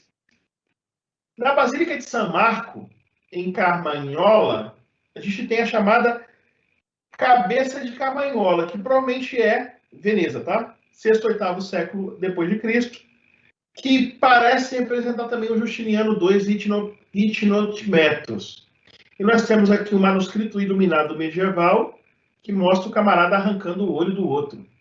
Obviamente, a gente pode ter referências, isso pode ser influência cristã, mas de onde vem essa influência cristã de pensar da mutilação como resolução, né? Nós temos referências nisso no mundo greco-romano. Mesmo que não seja do mundo greco-romano que Jesus tenha dito isso, ou que os evangelistas tenham registrado, isso soaria no mundo greco-romano como paralelo ao que a gente encontra em alguns extratos da sua literatura e da sua tradição mítica. Alguém ia falar alguma coisa? Fez um barulhinho aqui. Tá bom. Então, vamos lá. Platão, você não acha que é vergonhoso, mesmo uma indicação de ser malcriado, fazer uso de juízes importados de outros, que então se tornam seus mestres por causa de suas próprias incapacidades? Platão, República 405 AIB, parece muito, mas muito, com a ideia de 1 Coríntios 6, de não pegar juízo de outros externos e pegar julgamento dos próprios da comunidade. Não é novo também. Soaria como, para quem conhece a República de Platão? Muita gente conhece. Soaria como uma ideia de que Paulo, mesmo sem ter citado diretamente, sabe muito bem esse valor, esse princípio dessa civilização, que é utilizar juízes que são juízes próprios. Aí nós temos William Albright, né, que é quem, de alguma maneira, vai nos ajudar a pesquisar uma cidade inteira, que é Magdala, ou Magdala. Eu vou chamar de Magdala Doravante. Gente, quando a gente visita Magdala, a gente vai visitar uma cidade que foi, de alguma maneira, identificada por esse indivíduo que está aí, William Albright. Ele faz parte de eminentes arqueólogos americanos que ajudaram a impulsionar a chamada arqueologia bíblica, hoje muito criticada. Ele vai, portanto, apresentar a aldeia de El Mesdel como um lugar que Joséfo vai chamar de Tariqueia, ele vai citar como seu quartel-general, e que vai ser a cidade de Magdala, de onde vem Maria Madalena. A identificação de Tariqueia como El Mesdel foi proposta pela primeira vez por Charles Wilson em 77. E Albright fez a identificação, reforçou a identificação em 1922. José, portanto, é uma importante fonte literária, informativa, que nos ajudará, portanto, a perceber elementos dessa cidade que nós vamos visitar, mas não apenas José. Nós vamos recorrer à documentação material e cruzar essa documentação material, por exemplo, com as informações que estão presentes nos evangelhos, né? Por exemplo, a possível alusão a Magdala em Mateus 15:39. E a identificação de Magdala com Tariqueia, que aparece em Joséfo, e que vai aparecer também em Plínio Velho. Então, nós vamos tentar mapear tudo que pudermos sobre essa cidade para entender o que entendia alguém que ouvia: essa é a Maria Madalena.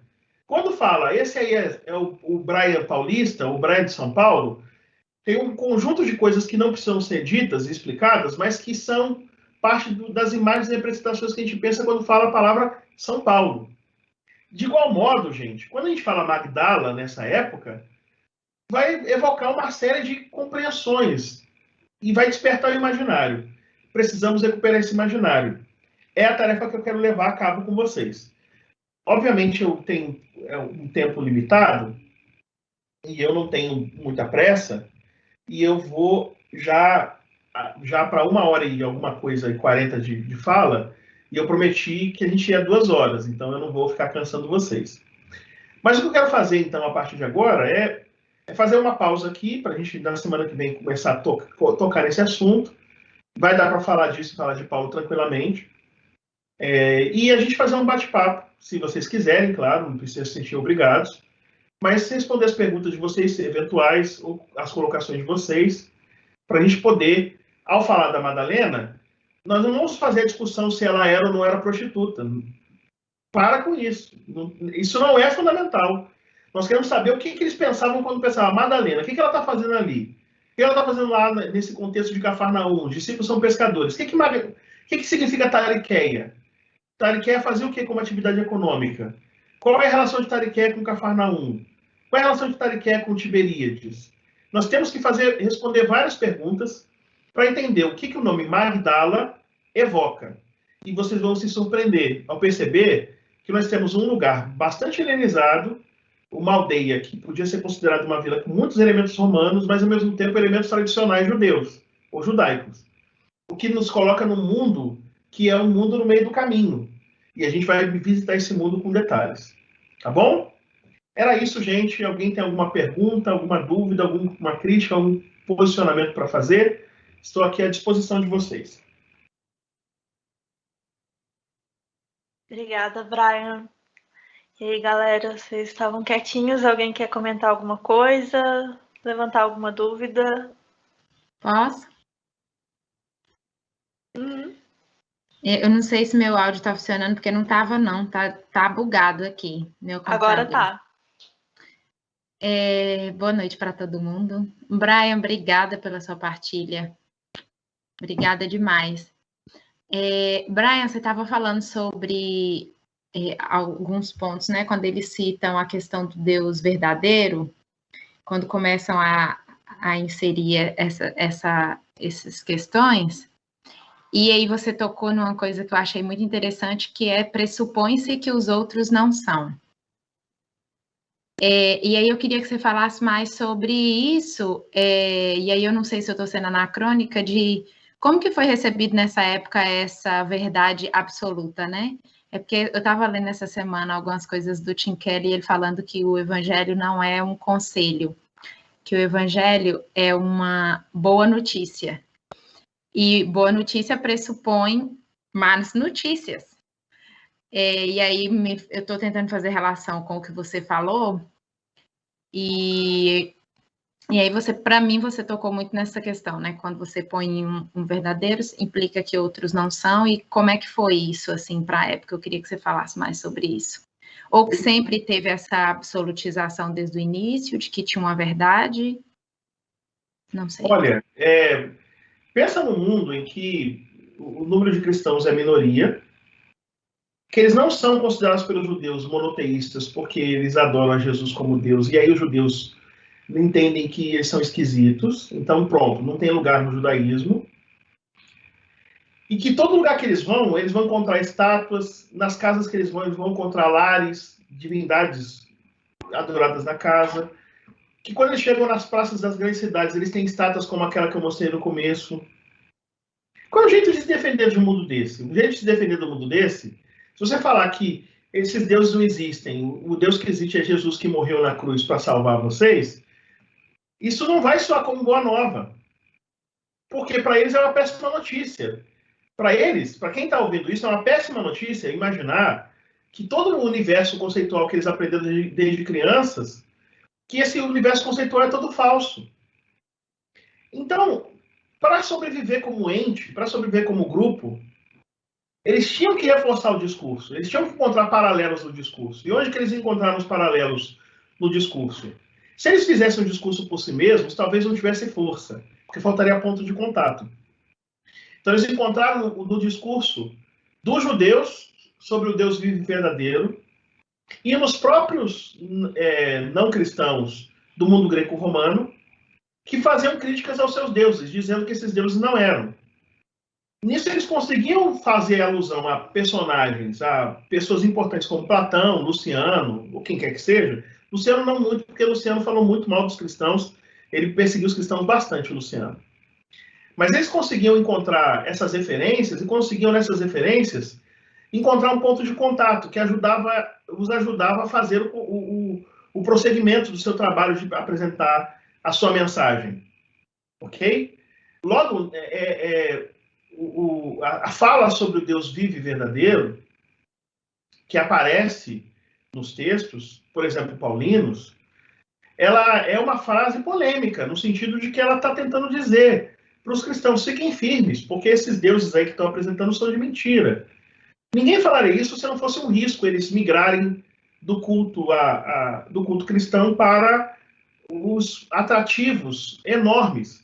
Por exemplo, você conseguia posições na cidade dependendo do culto que você participasse. Você conseguia, dependendo do culto que você participasse dentro de uma coleguinha, você conseguia a cesta básica. Dependendo do calendário da cidade, você comia churrasco, você comia carne. Você levava carne para casa. E aí os cristãos começam a dizer que não pode, não pode, não pode, não pode.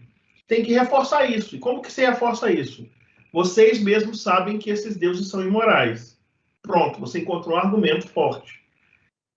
Obviamente, esse argumento é um argumento forte, mas eu acho que deu para notar já que ele é forte, mas ele não é um argumento que se resolve bem. Ele não se resolve bem. Não é esse argumento que resolve o cristianismo. O que resolve o cristianismo é a experiência com o sagrado, que faz com que o indivíduo fique firme nessa fé. Então, o erro que tem sido cometido desde então, minha irmã, é que tem gente tentando transformar o cristianismo num gnosticismo, num tipo de gnosticismo. As pessoas acham que falando as coisas certas, ou defendendo as ideias certas, o cristianismo vai ter força. Bom, falando as coisas certas e falando as ideias certas, o que você vai ser é talvez um bom filósofo, um bom pensador. Mas isso não vai garantir a devoção e a piedade. A grande força do cristianismo desde sempre foi a relação com o sagrado, a prática de oração, a prática de leitura devocional da Bíblia, a comunhão com os irmãos, a vida comunitária, a experiência da resposta de oração, a experiência do milagre. Então, esses indivíduos que tentam criar um cristianismo cuja força está na treta a partir da intelectualidade, eles não sabem que estão matando o cristianismo. Se eles vencerem no final, o que vai sobrar é um monte de gente intelectual com batata na boca, não, porque eu sou. E não vai ter cristão, porque não é assim que alguém se torna cristão, não é pensando certo. Pensar certo faz parte do cristianismo, mas não como elemento primeiro. O elemento primeiro não é conseguir vencer o tribunal da opinião, mas é conseguir se curar da doença mortal da alma, que é o pecado. E aqui eu estou evocando uma tradição oriental. São os orientais que falam do pecado como doença e da salvação como cura. É a teologia ocidental que investiu na perspectiva judiciária de que o pecado é uma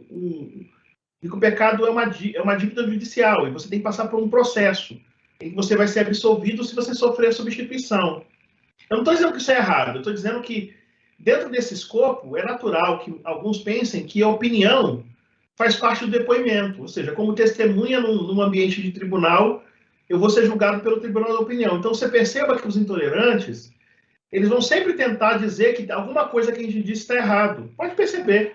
Eles vão dizer assim, mesmo que a gente não diga nada errado, ele vai falar assim, no fundo do seu argumento existe algum liberalismo. Sempre eles vão dizer alguma coisa dentro da minha alma que só eles veem, que vai representar um perigo para a fé.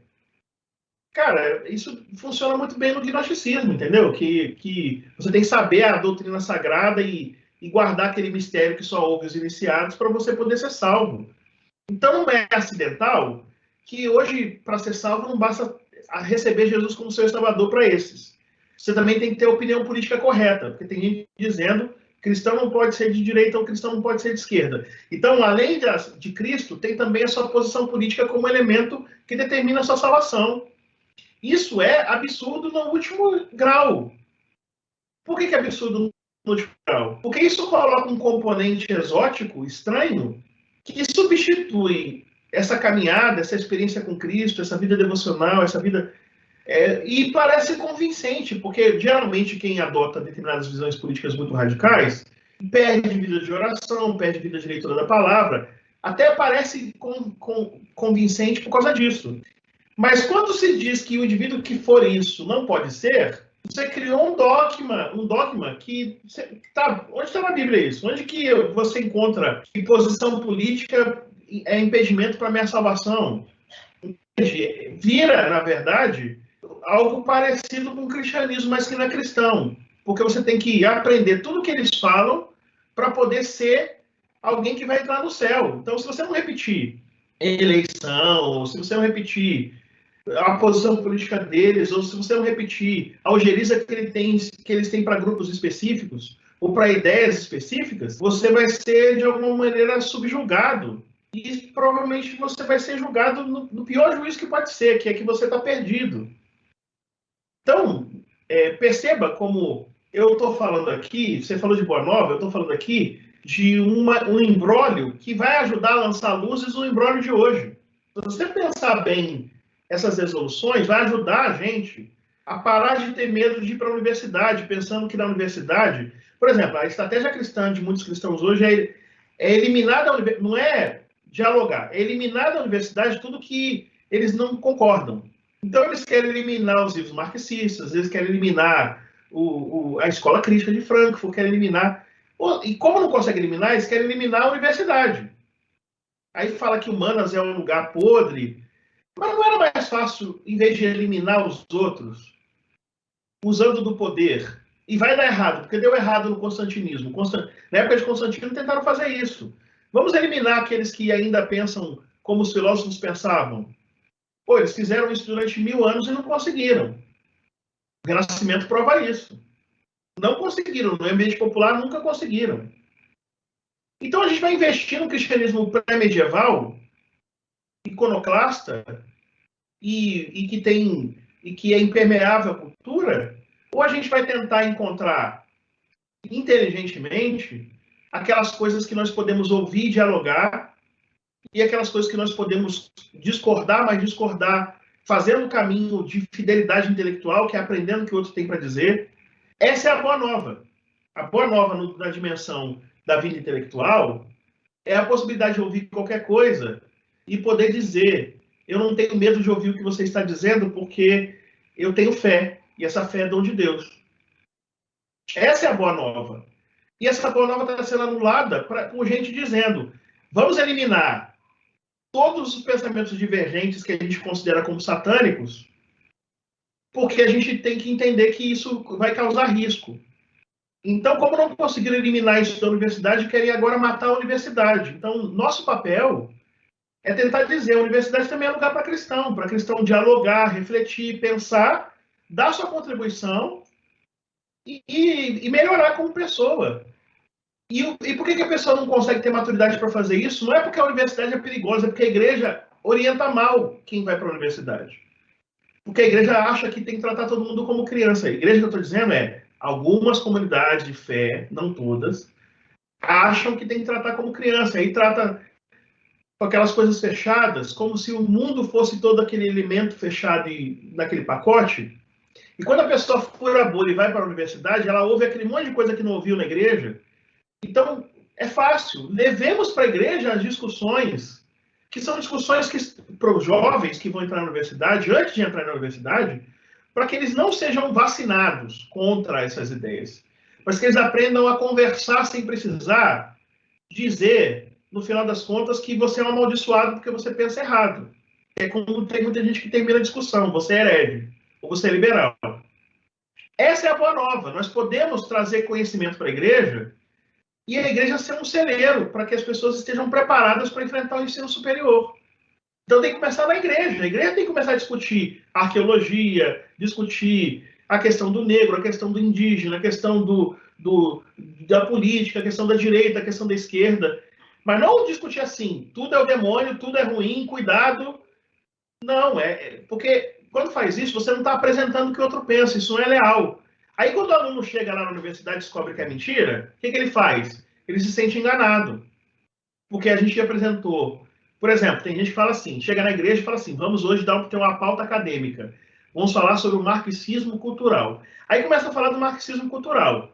Só que esse negócio não existe, gente. Já avisar, não existe. Não existe esse negócio. Não é assim que se trabalha marxismos em universidade. Mas eles inventam um pacote que é um falso problema. Aí quando a pessoa chega na universidade e fala assim: o que é e o marxismo cultural? Aí a pessoa começa a descobrir, quando lê os próprios autores, começa a descobrir que não é bem isso. E aí se sente enganado. Aí vai dizer na igreja: mentiram para mim.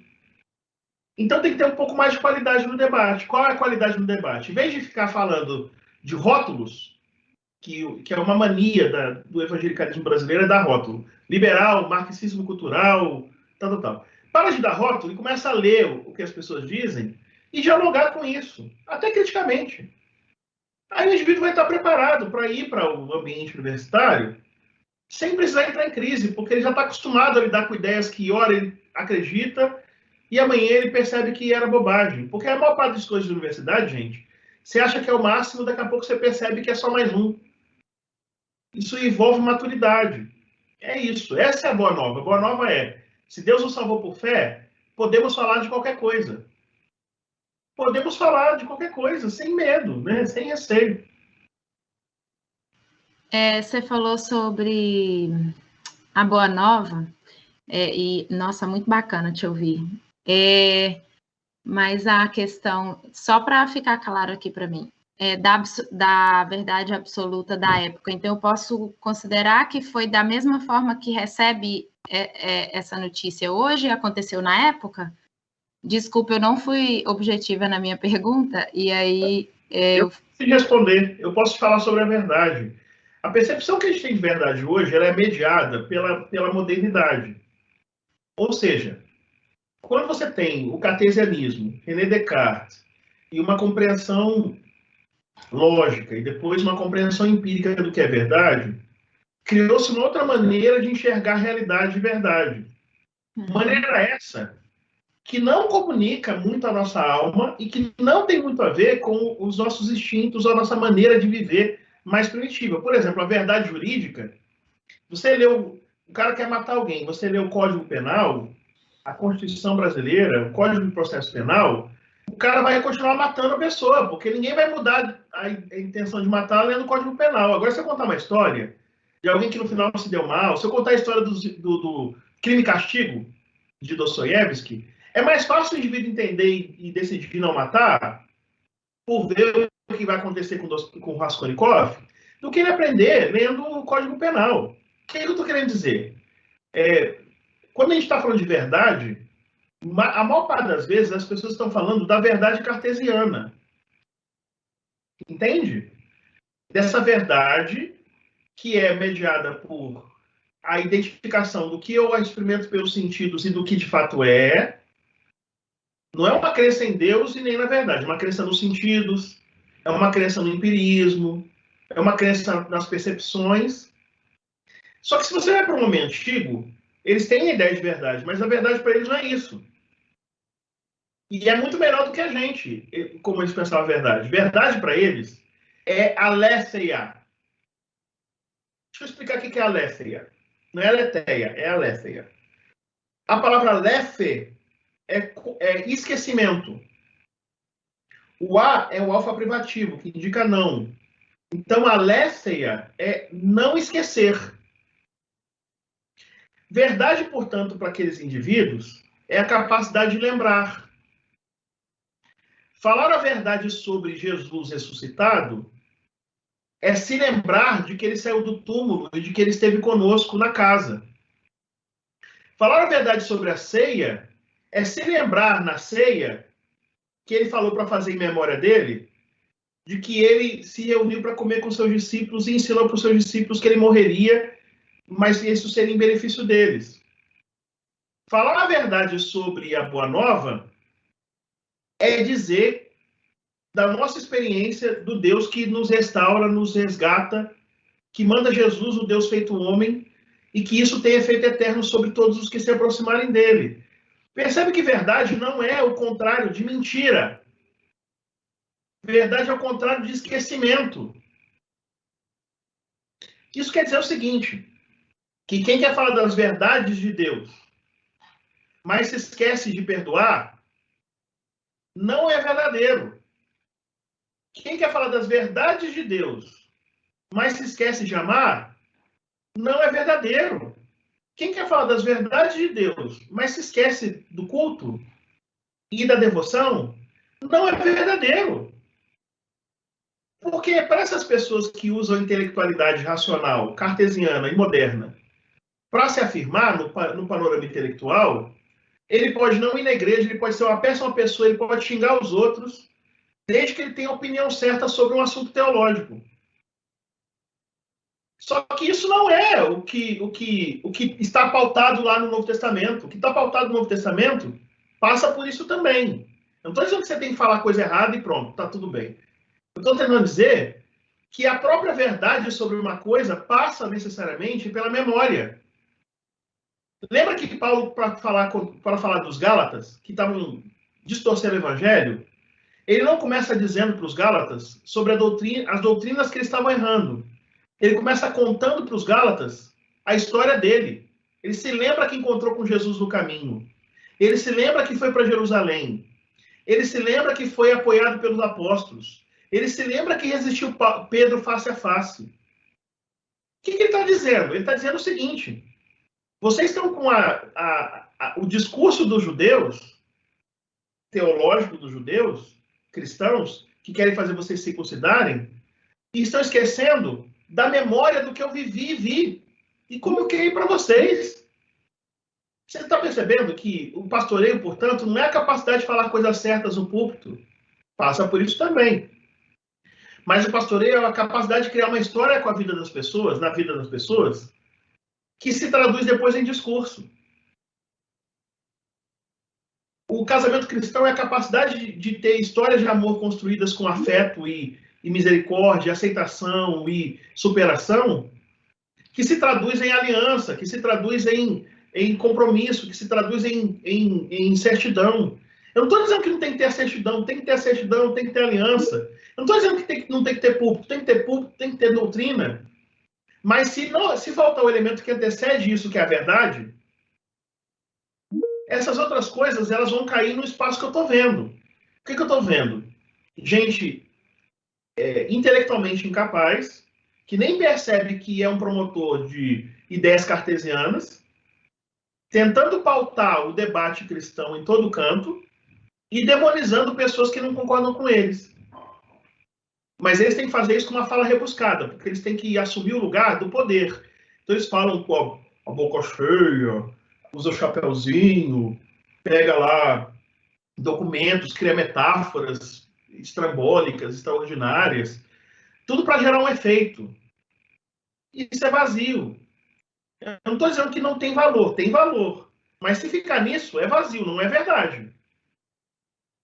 Acertar a resposta do catecismo não é saber a verdade. Saber a verdade é acertar o caminho.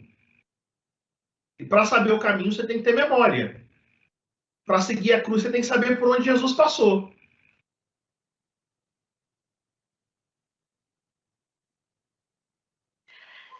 Olha, Boa noite, nem. professor.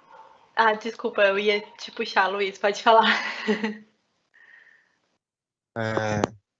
Professor, aqui a questão referente a Filo de Alexandria, nessa pregação da verdade aí, junto a esse mundo helênico, e a questão do Logos, como isso contribuiu para essa discussão aí da verdade? Uma excelente questão, Luiz. Excelente questão. Eu omiti Filo. Filo é um judeu do século I. Muito importante, muito importante. Porque Filo foi quem, de alguma maneira, construiu um discurso de uma crítica contra os gentios, uma crítica contra o mundo greco-romano.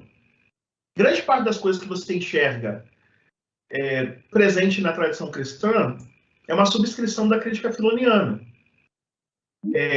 Então, a sua pergunta, que passa por qual a importância de Filo, é uma importância muito grande, especialmente na tradição alexandrina, que, de alguma maneira, utiliza essa erudição de Filo, essa relação de Filo com a filosofia, para a constituição da escola catequética de Alexandria.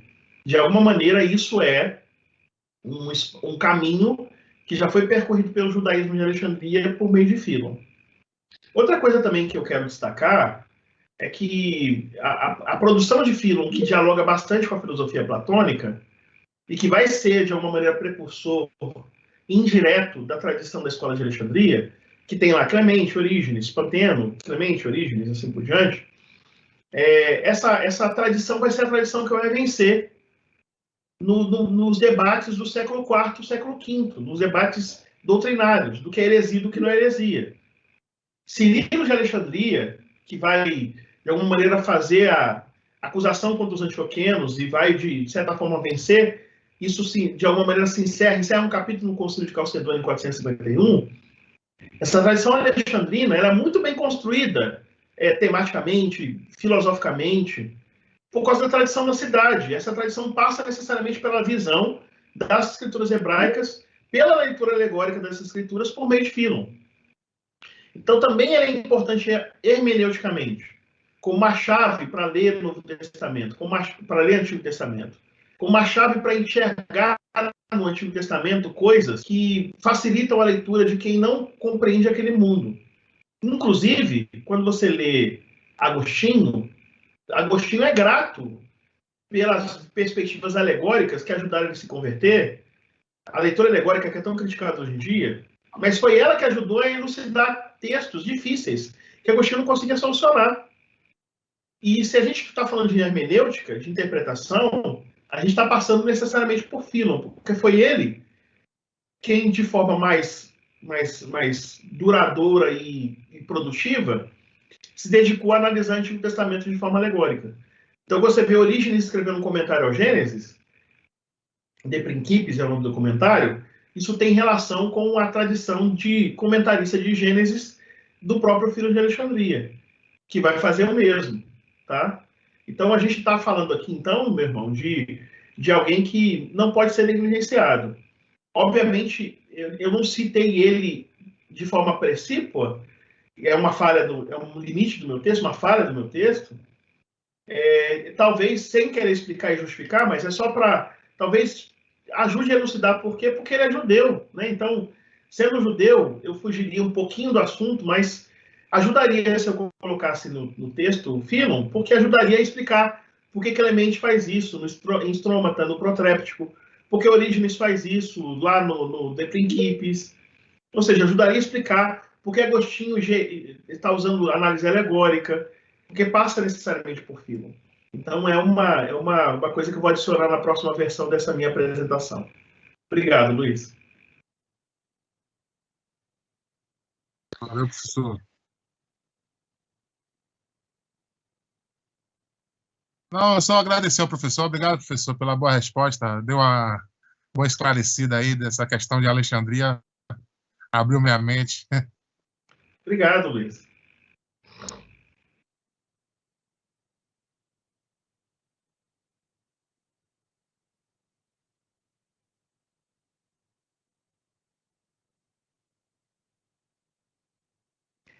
São dois. Eu citei Homero em grego e Marcial em latim, sim.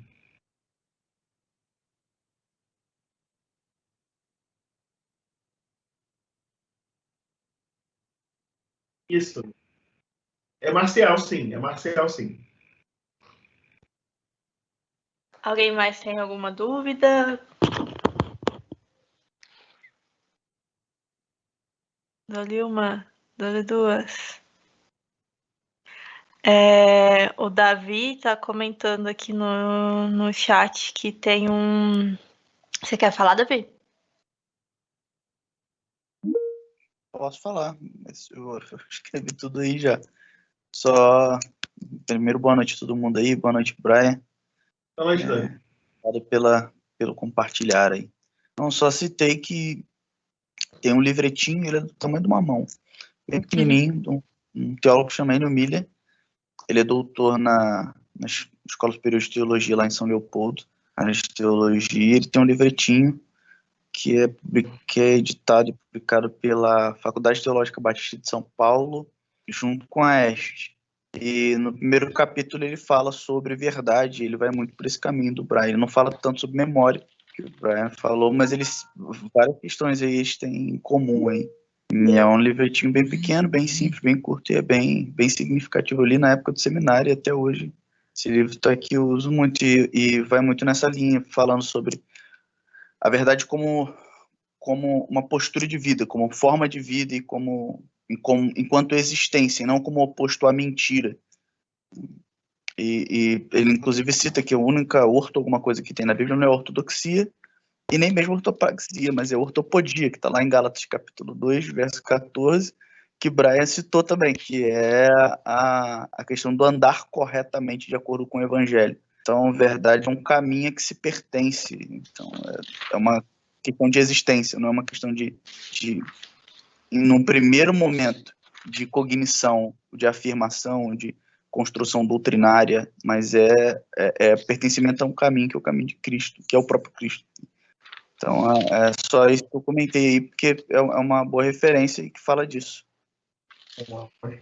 E eu quero deixar claro que eu não sou contra que a gente faça um exercício intelectual para encontrar, dentro do campo da discussão da verdade, nesse ambiente arcaico da verdade moderna, aquilo que são as verdades cristãs. Eu não estou dizendo que isso é ruim. O ruim é o que fazem por causa disso, o que fazem em nome disso.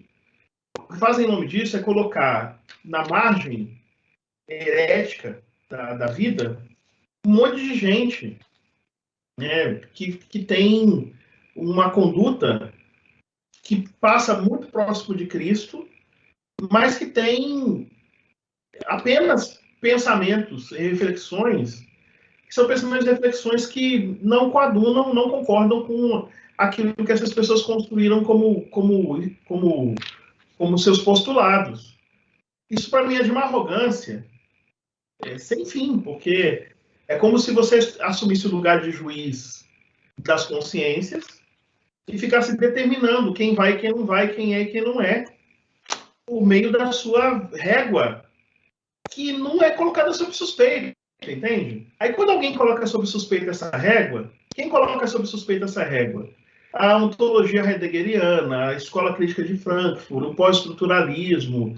Aí eles ficam demonizando tudo, ficam dizendo que tudo é do capeta. O Heidegger é do capeta, o pós-estruturalismo é do capeta, a escola crítica de Frankfurt é do capeta, tudo para destruir a verdade. Aí só sobra quem? Só sobra, sei lá, John Locke, nem Hume sobra John Locke, René Descartes e mais meia dúzia de maluco. Ou seja, é uma perspectiva arrogante, mas é uma arrogância construída historicamente que tem uma origem de um reforço na modernidade, especialmente no século XIX. Ou seja, uma tradição teológica do século XIX, estava lá em Charles Hodge, por exemplo, e que essas pessoas seguem como se fosse plausível. Você chegar hoje em dia, simplesmente seguir criticamente. Eu não estou dizendo que é para abraçar pós-estruturalismo, não estou dizendo que é para abraçar essas perspectivas. Eu estou dizendo para ir atrás dos evangelhos. E lá nos evangelhos você vai descobrir que verdade passa por isso que foi dito por Davi. Né? Passa mais por isso. Você vai encontrar... Se você encontrar alguém falando como essas pessoas falam, ou parecido, você vai encontrar os fariseus. Ou os saduceus. Você não vai encontrar os cristãos.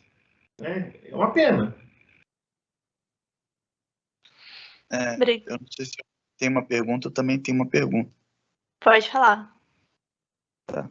A gente só para complementar o que o Brian falou, nesse texto aí, o Pedro é acusado de hipócrita por não andar de acordo com o evangelho, com a verdade do evangelho, né? E é exatamente a acusação dos fariseus, né?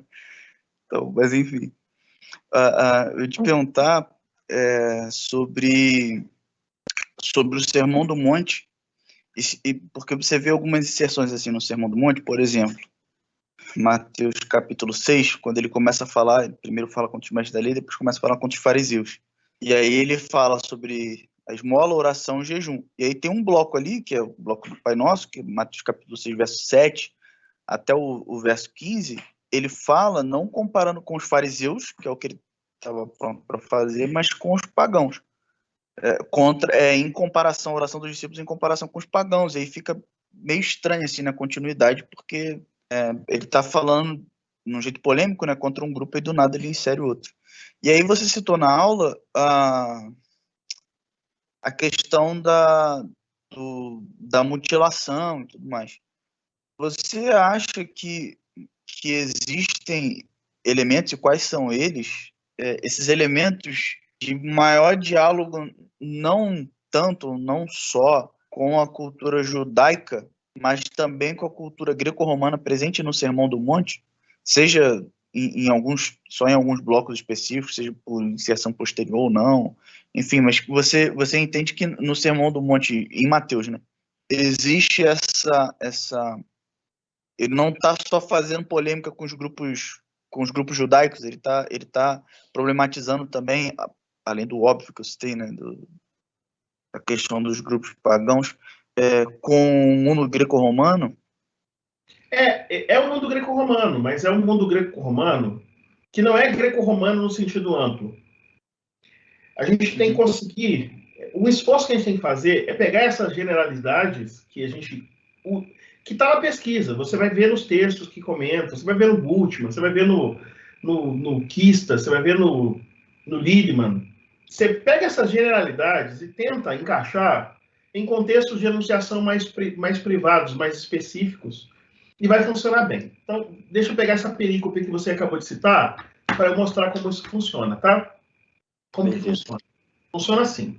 Se você pegar o texto, a narrativa, você vai perceber que ele está falando de uma prática religiosa. São várias práticas. É o jejum. Você falou bem. Tem a esmola, tem o jejum, tem a oração, tem a petição propriamente dita. E quando ele vai falar daqueles que são dos povos, das etnias, tá? Ele vai dizer das vãs repetições, das repetições que são feitas. Aí você tem que perguntar qual é o panorama na Palestina. Primeiro você tem que perguntar se Jesus disse isso, e se o evangelista está registrando isso por causa de Jesus, ou se está registrando isso por causa do contexto de enunciação que é a comunidade mateana. Eu vou dizer para você, com certeza o segundo é. Eu também desconfio que o primeiro é, mas com certeza o segundo é.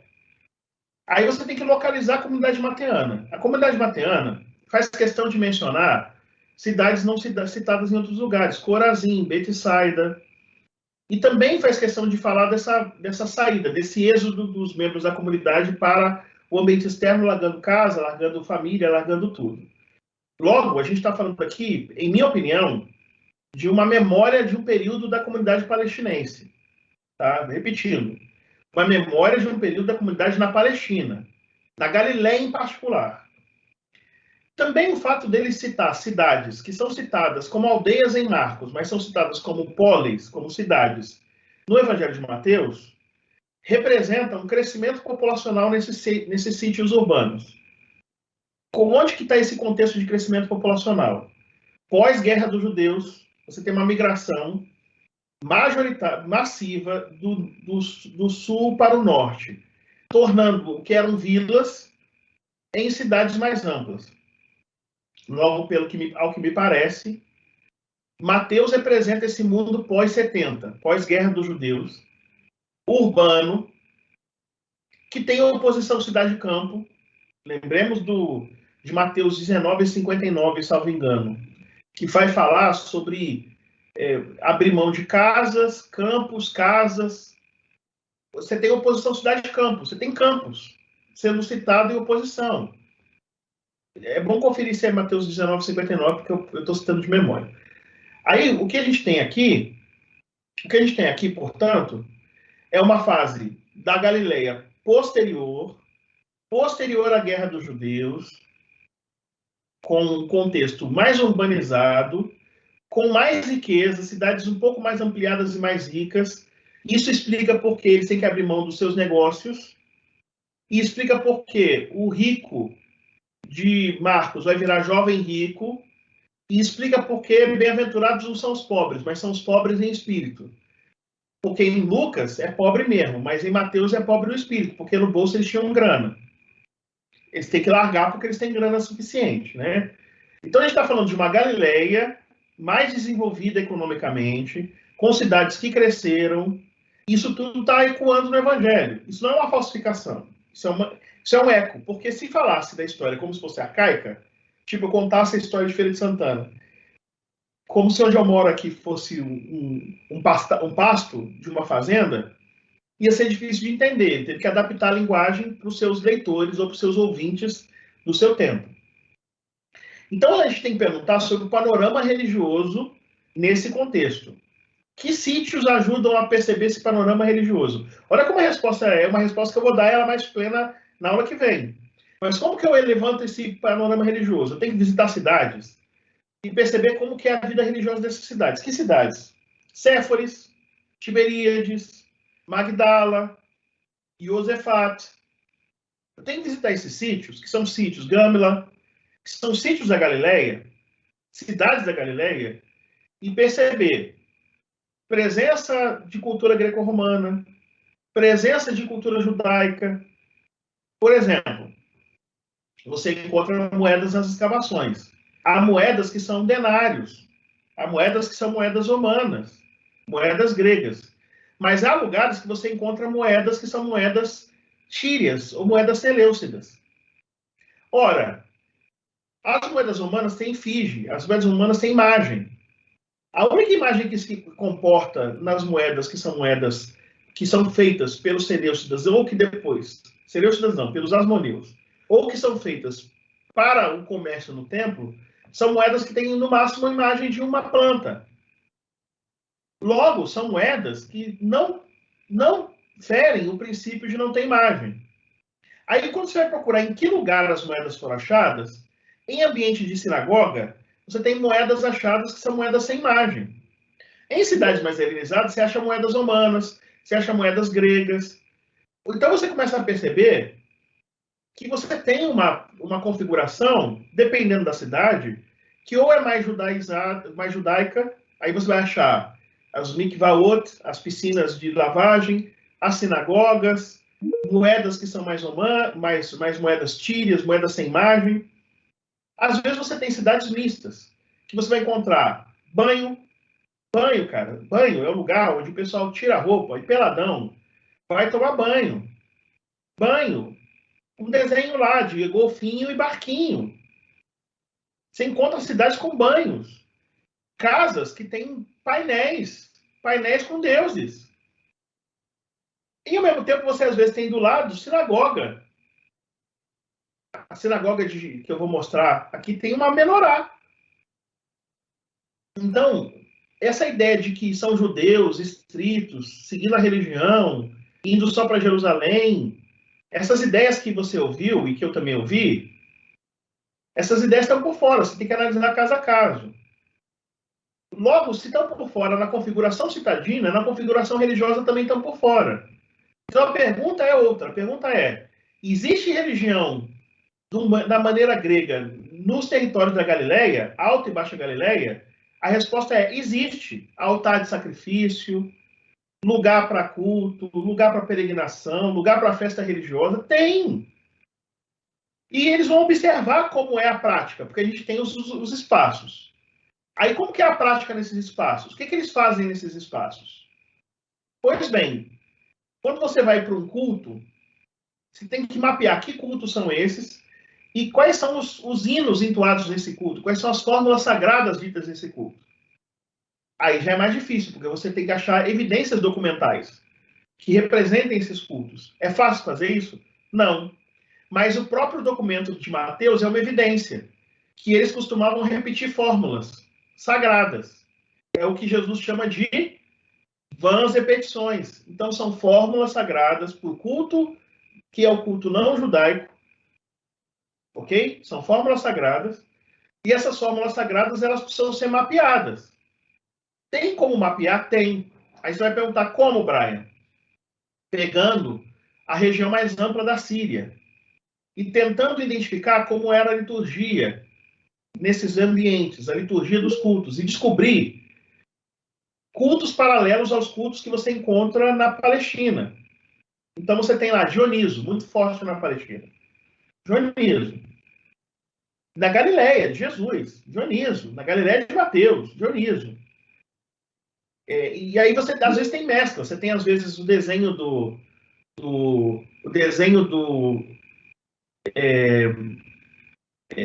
zodíaco com uma cena interna que é a Vadá, o sacrifício de Isaac, e do lado os deusezinhos. Ok?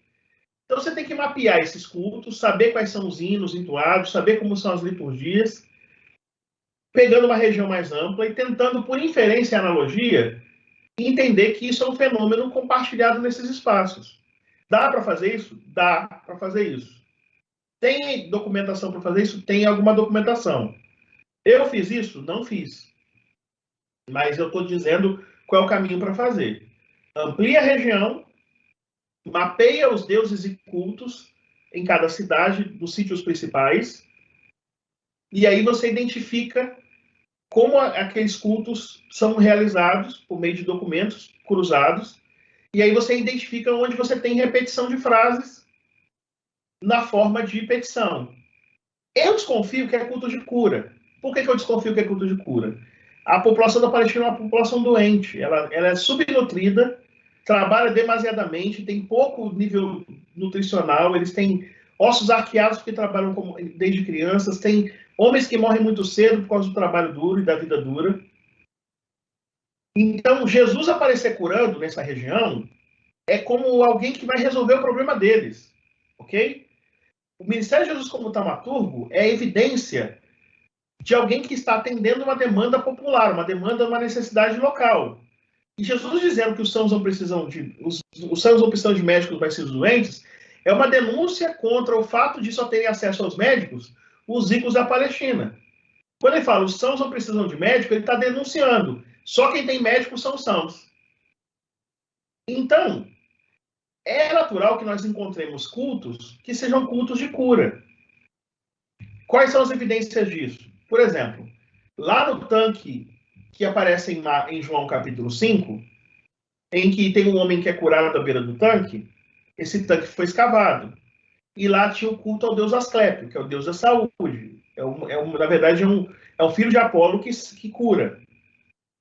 Então, era um Asclepeion, o nome que dá. Era um lugar identificado com cura que depois se converteu no culto Asclépio. Então, uma coisa que eu instigaria era procurar